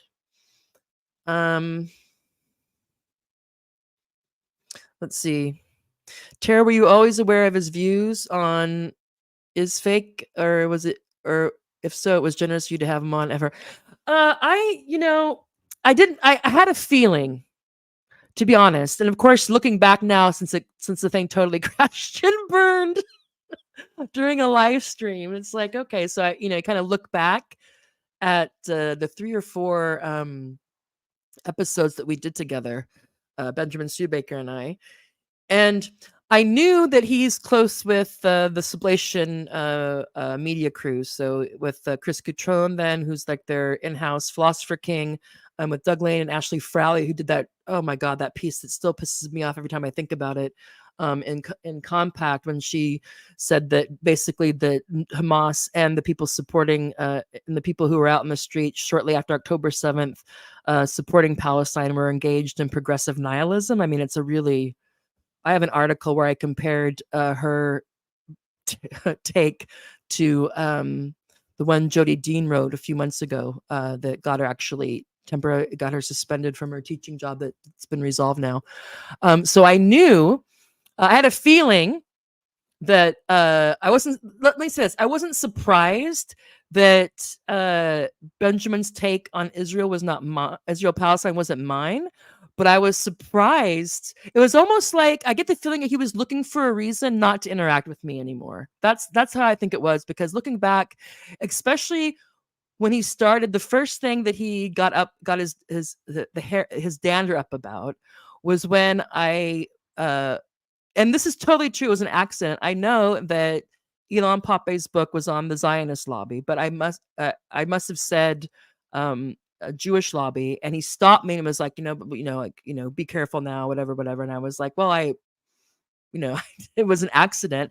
And he seemed to like not believe that it was an accident that I said Jewish lobby rather than Zionist lobby in reference to Ilan Pappé's book, but whatever, like that's a high crime. And then a little while later, when again the show is that I've coined him. So I try to connect people in the U.S. Game of Thrones with various Game of Thrones or House of Dragon characters, and so I just throughout so I just keep an eye on whatever kind of tweet or headline or clip that I think would be interesting to put up to get his reaction to, and also my own. And so I just had this one with Anyanya Parampil from Gray Zone, and she was saying something about, it was some comment about Trump pledging allegiance to Israel after Miriam Adelson pledged, I don't know, it was 100 million or 150 million. And we're getting ready to talk about that. And I just kind of said out loud, I don't know if she's I know that she's a Zionist because she says she is. Yeah. But I go, and I think I said something like, I don't know if she's also if she's Israeli or not. And that freaked him out. Oh, this dual loyalty thing. And that's really, and you should know. And I was just thinking, dude, it's just a question. Yeah. And so then a little while later, when he started to say that he started to critique people who call what's going on in Israel, in Gaza, a genocide, I thought to myself, okay, Terry, you got to stay calm because he is the guest on the show. So just, but then when he said, of course, there's no, it's just beyond the pale, or, to even think about taking, or supporting the Hamas, like no one can support the Hamas position. And that's when it really turned. And I said, well, I don't condemn them. I don't consider October 7th to be a terrorist act. And that's when he really was like, and then 10 minutes later that they're saying, well, this has been fun, but I just can't, with anti-Semitism and, somebody who doesn't, who, I don't know if he said doesn't condemn or could be behind Hamas. I just can't. And that was it. And he left the show.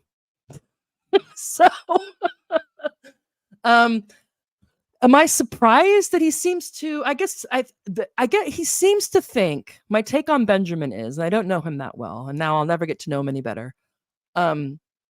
Is that he seems to think that that liberal Zionism exists, that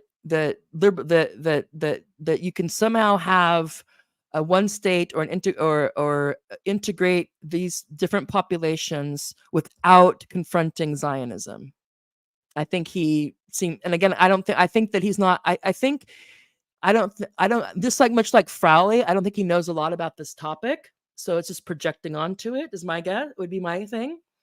And also he just is big on turning the other cheek, and with this kind of fetishized or weaponized, you could even say, nonviolence. So I think the fact that that I wouldn't categorize settlers, in particular, like armed settlers, because he must seem to think that these kibbutzes are like out of a movie. But the settlements are fortified. There's people there with weapons, and there's mandatory conscription, reservists, and all this type of stuff. So the settlements are kind of part of the apartheid security apparatus of Zionist Israel. They just are.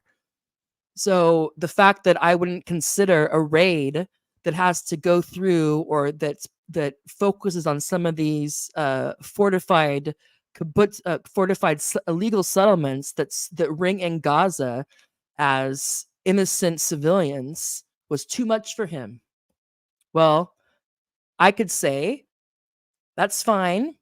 Your genocide denial and apology and pretending that your position of both sides is somehow unassailable, it's too much for me, sir. So thank you for leaving. Although I don't think I would have, I'm pretty sure that I wouldn't have been like, well, F that dude, never having him back, because he, said these things on even though I find quite offensive, especially the one about not calling genocide. Yeah, I don't think I would have, never invited him back. Heaven, Zuleika, Heaven Gogglebox, celebrity sated. I don't know what that is. Okay, that's not for me. Vart Vishner. Oh, hi, Ontario, Canada. Woohoo, that's early in the day. ABC, anything but class. Yeah, I didn't start it. I think it might have been Vivek Chibner, or Vivek, the guy from Sidecar, or Vivek Chibner. I want to say his name's Chibner, but I'm not exactly sure. I think he's the one I first heard say this. So I can't claim it, unfortunately. And I don't know, it might not have started with him. I share it, common property. Why is nobody saying it's the economy, stupid, to all the oppressed snowflakes? Yeah. Good question. Jenny Lynn, it's hard to blame them for going along to get along. I'm sure it's nice life, making good money while pretending you're ending racism and sexism or something. Yeah. If we can just get people to talk the right way and to vow some sort of virtue signaling allyship, then sexism and racism will end, or at least the part that's not attributable to the economy, or that's made use of by the economy, I should say. Many do really believe this. I know, yeah. Any day now, or land acknowledgements. That like acknowledging something is like just acknowledging something. I guess acknowledging that bad things happened, really bad things happened, is better than pretending that they didn't. But we also have this thing that just acknowledging that these things happened in the past somehow rectify them, or somehow then we're done. So that we can acknowledge the land that we're on. They did that with the RNDNC in Chicago. Even had some people from the tribe that was originally on that land, or two of the tribes that were on that on that area, come in and do this thing, like the Democrats have ever been great on Native American relations and reservations. I mean, I don't know, but yeah, but not there's. It's never, you never talk about land reparation or giving land back. It's just land, like we acknowledge the colonialism, we acknowledge the extermination of the Native American population, we acknowledge slavery, we acknowledge, woohoo, we acknowledge it. We're so great, and to make up for it, we'll call you what we think you want to be called, and we'll make sure that the presidential administration has, it looks like the United Colors of Benetton ad, and that every sexuality is accounted for, and then we've done it, we fixed it, great, woohoo, the system's great. It's just the people, we just got to get the people running it. So the team is great, the system's great, it's just the coach and the assistant coach, apparently. That's what they want us to believe. Let's be real, they definitely agree on immigration, most likely. They just have to say it differently. And this is another thing that gets that how impenetrable, what do you want to call them, the ideologies, the narrative, now we call it the narrative, how impenetrable these narratives are. So for those of you who aren't familiar with the American situation, so when Trump was president and there was the quote unquote kids in cages at the southern border, and you had AOC, so Alexandria Ocasio-Cortez and some others go down and pull out the vestments and say this is terrible, these kids in cages and families being separated, which of course families being separated and kids in cages is terrible. But who built the cages? Obama's administration did, and the policy that Trump was acting out on was maybe amping up, but was executing, was from the Obama administration. And then Trump gets out, Biden gets in. You still have kids in cages. You still have the border issues going on. The human rights concerns and the trafficking and all this stuff that goes on.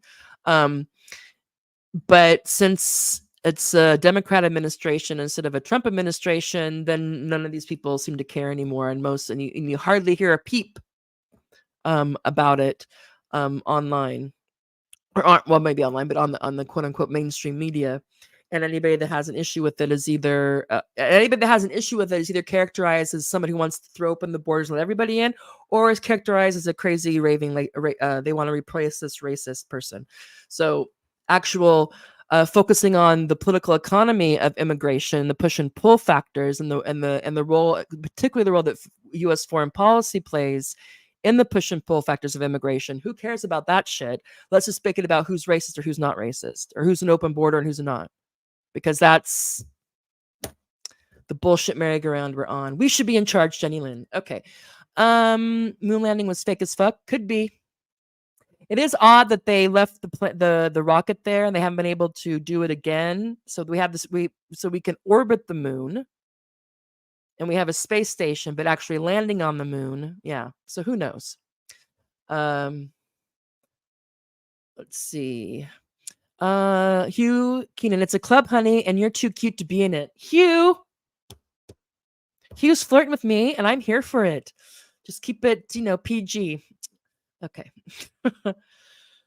Cut was so condescending to Haas. Oh, I know, it was crazy, but he was condescending. But I guess people who are from who are gender borged, for lack of a better word, who are from organizations or who that were so gender borged, or were so easily gender borged themselves to go along with all that, they probably thought that he was, giving, talent, giving, being so nice. Probably thought it was so nice of Daniel to bestow his wisdom, to be so gracious as to give his time to, these homophobic, transphobic fascists. Although somewhat interested in, Marx and Leninism, whatever. Yeah, it just came on. It was so crazy. And to me, it just seemed like what I thought, and I said in the show, and I think I probably, yeah, I've talked about this a couple of times, is that it seemed to me that he wanted to talk to Hawes, or Has, I'll say Hawes, but he knew that he had to go through this checklist of all these things he could say, so that if anybody tried to bite him in the ass about it, he could say, but I said, no, I brought up the racism. I brought up the sexism. I brought up how that tweet made my friend cry. I brought up the trans stuff. I said all these things, so I called them out, so I did that, but I'm trying to be a comrade. I'm trying to be this. I'm trying to be whatever. So it was all very much, just as like an insurance policy. He could say, look, I said all these things. And it was so just like, he's so afraid of being canceled. It's clear. I remember a year ago, before October, I think it was about a year ago, when he was clutching his pearls about whether or not to moderate some ZZEC conference, because apparently he had agreed to moderate or officiate. I think it's moderate. Master of Ceremonies, whatever it was. They're going to have a conference on ZZEC's. I don't know. It was some anniversary. I don't know if it was the anniversary of Sublime Object of Ideology, or there was some moment. And so there was this organization. They'd organized a conference, or a 2-day thing somewhere. And they had asked Daniel if he would moderate it. He said yes. And then ZZEC started to have some problematic op-eds on Russia, Ukraine. And this was causing Daniel to have lots of consternation. So I remember seeing a tweet of his saying, like, oh, I don't want to let down a friend, but I just really don't want to give credence to, ZZEC's really problematic positions on Russia, Ukraine, and blah, blah, blah. And to me, I think I responded to him. I'm like, this is like having your cake and eating it too. Like, you want to do it, but you don't want anybody to judge you for doing it. Or you don't want to do it, and you don't want anybody to judge you for pulling out. It's like, man up, dude, or woman up. It's like, first of all, this conference, as I understand it, has nothing to do with Russia, Ukraine. So either ask the conveners if you could have a special session or add a session to address this, since it's getting so much. If it's to see if people can agree to have an hour on, or something, or 2, or whatever. Or don't, because that's not what the conference is for. Or back out and say, this is why I'm backing out. Or whatever. But this idea that he really wanted to protect his ass both ways. And I was like, dude, and you're going to fight the organized capital and imperialism? You can't even, you're freaking out about whether or not you should keep your commitment to moderate a ZZEC conference on commemorating the anniversary of one of his books, because half the people in your social circle don't like what he's saying about Ukraine and Russia. I mean, Jesus. Anyway, so this is a long-standing issue for him. I think he felt threatened by Hawes's breadth of knowledge. I think what Hawes is really good at, because of course it could have gone either way. And who could have blamed him if he just like, dude, who the hell do you think you are? Whatever. But what Hawes did really well in that case, like a masterclass in disarming an anxious debater, or an anxious guest or something. He stayed calm. He listened to what he had to say. He did, but you notice that from what I recall, I've seen it twice, that part of it at least, is that he didn't acquiesce. He didn't pretend to agree to what he didn't agree with, but he kept his cool, listened to him, and just, made his case. And I don't think that that's what Tut was expecting.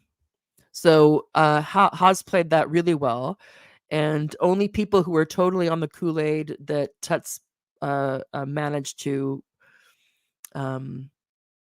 convince himself is, the right and good path of someone who calls themselves a Marxist who's interested in attaining socialism. Anybody who has done that I can't see how they would look at that and feel either just bad.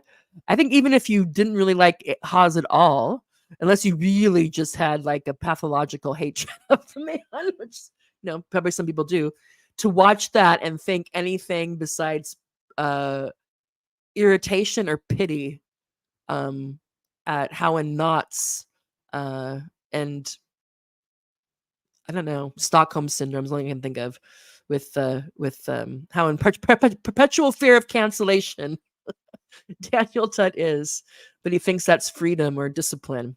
I don't know.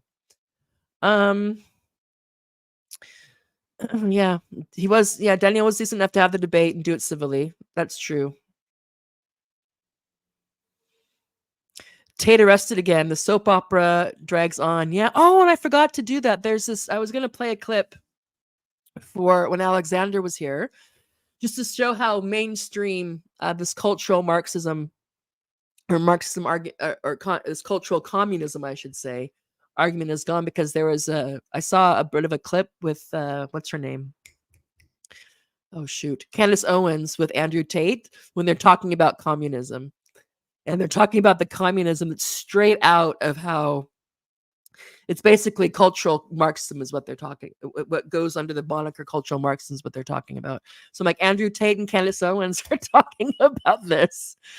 And how this is what Trump is, that's why Trump's victory is so important, because he's going to fight these communists. And by communists, they mean what Lindsay and Rufo ascribe to, cultural Marxism. So I was like, dude, it's everywhere. Let's see.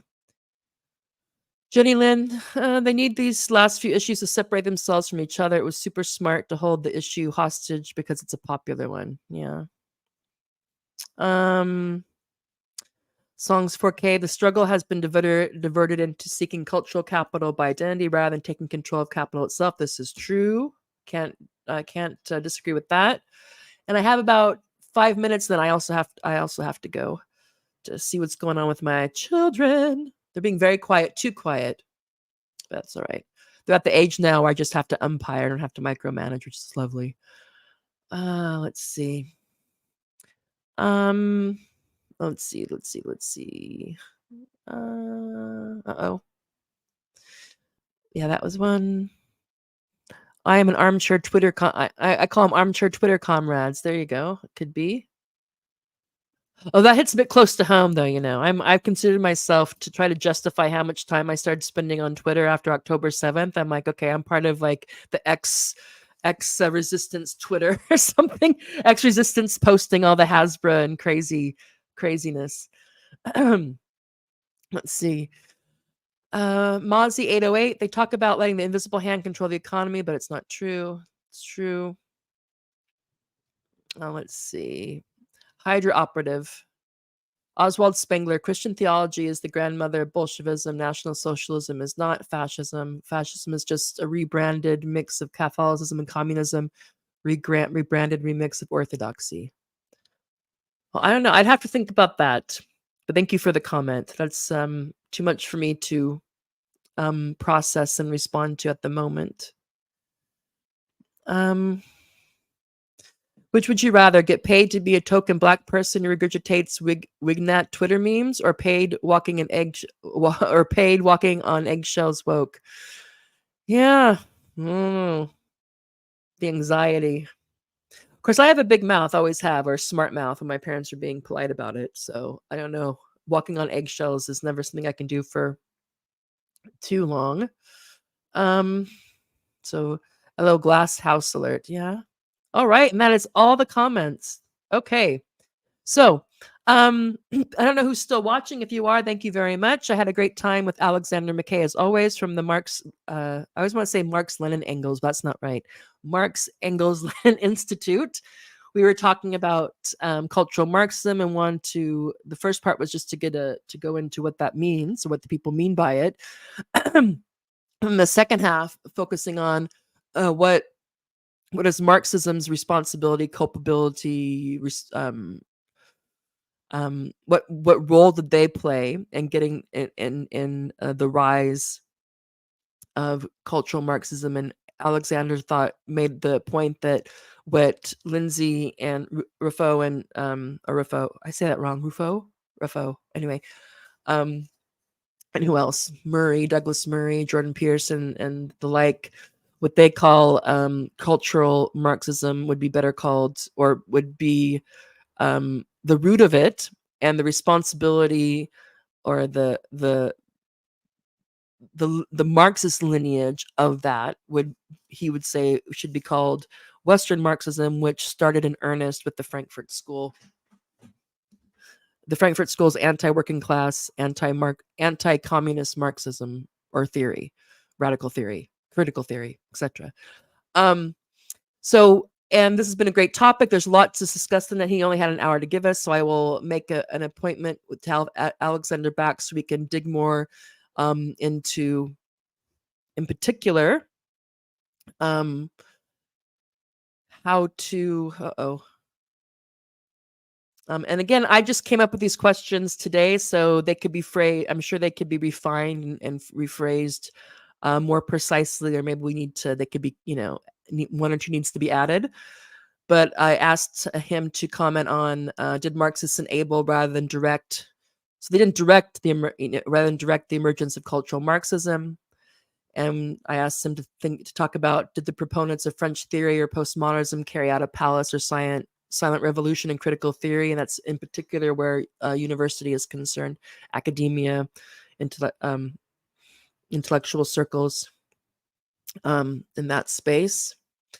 And then also, are Marxists avoiding ruthless critique of how and why they have been so compromised or overshadowed by other intellectual and political movements? And that got us into some of the how political organizations and parties becoming more social circles or affirmation things, or bitch fests or whatever.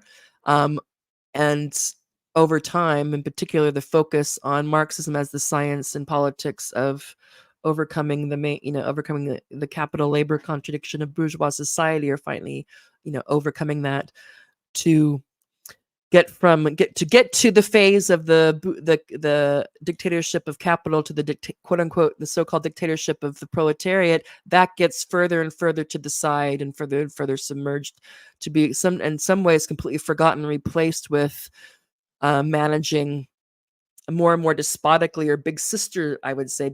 We've gone from big sister to manage, to administer sexual relations, race relations, ethnic relations, etc. Which is, as I would agree with what Alexander said, that when you remove capital and class struggle from Marxism, you no longer have Marxism, even if the name is still there. All right, so we will come back to this. Thank you very much. Please do like or subscribe or follow, whether you're on X or Rumble or YouTube. Also, if you want to, if you're in a position to support us financially, then I don't want to play God Save the Queen. Then there's the opportunity. We can do the where is it at? Let me find this. There's so to follow, like, subscribe on, the Morbid Symptoms _ is the podcast, or the podcast account on X. I'm at Tara Van Dyke 7 on X. There's also the Morbid Symptoms Substack, which is probably like 80% free articles, 20% or maybe 20% somewhat paywalled. Rumble and YouTube. And if you have some extra money, I know most of us don't, and want to support this endeavor, I'm on Patreon. Also, you can subscribe a paid subscription rather than a free subscription on Morbid Symptoms. And then there's a scan thing. Is it a scan tag? I don't know what it's called anymore. Barcode. Thank you.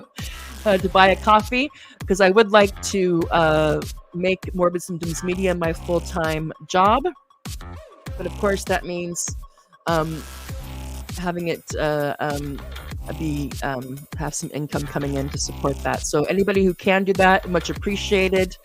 And the goal is to have 2 podcasts a week and at least 1, if not more, articles a week. If anybody has a topic, a morbid symptom they would like to have, they think we should address, or like to come on and address with us, please let me know. I'm happy to do that. Welcome. I'm always interested in growing my the Morbid Symptoms contributors and collaborators, etc., whether on screen or off. So at that, thank you very much. See you next time. And at the end of this, I'm also going to play the presentation, the 5-minute, was it 4-minute presentation introducing cultural Marxism, its proponents, the main critiques of it, etc. See you next time.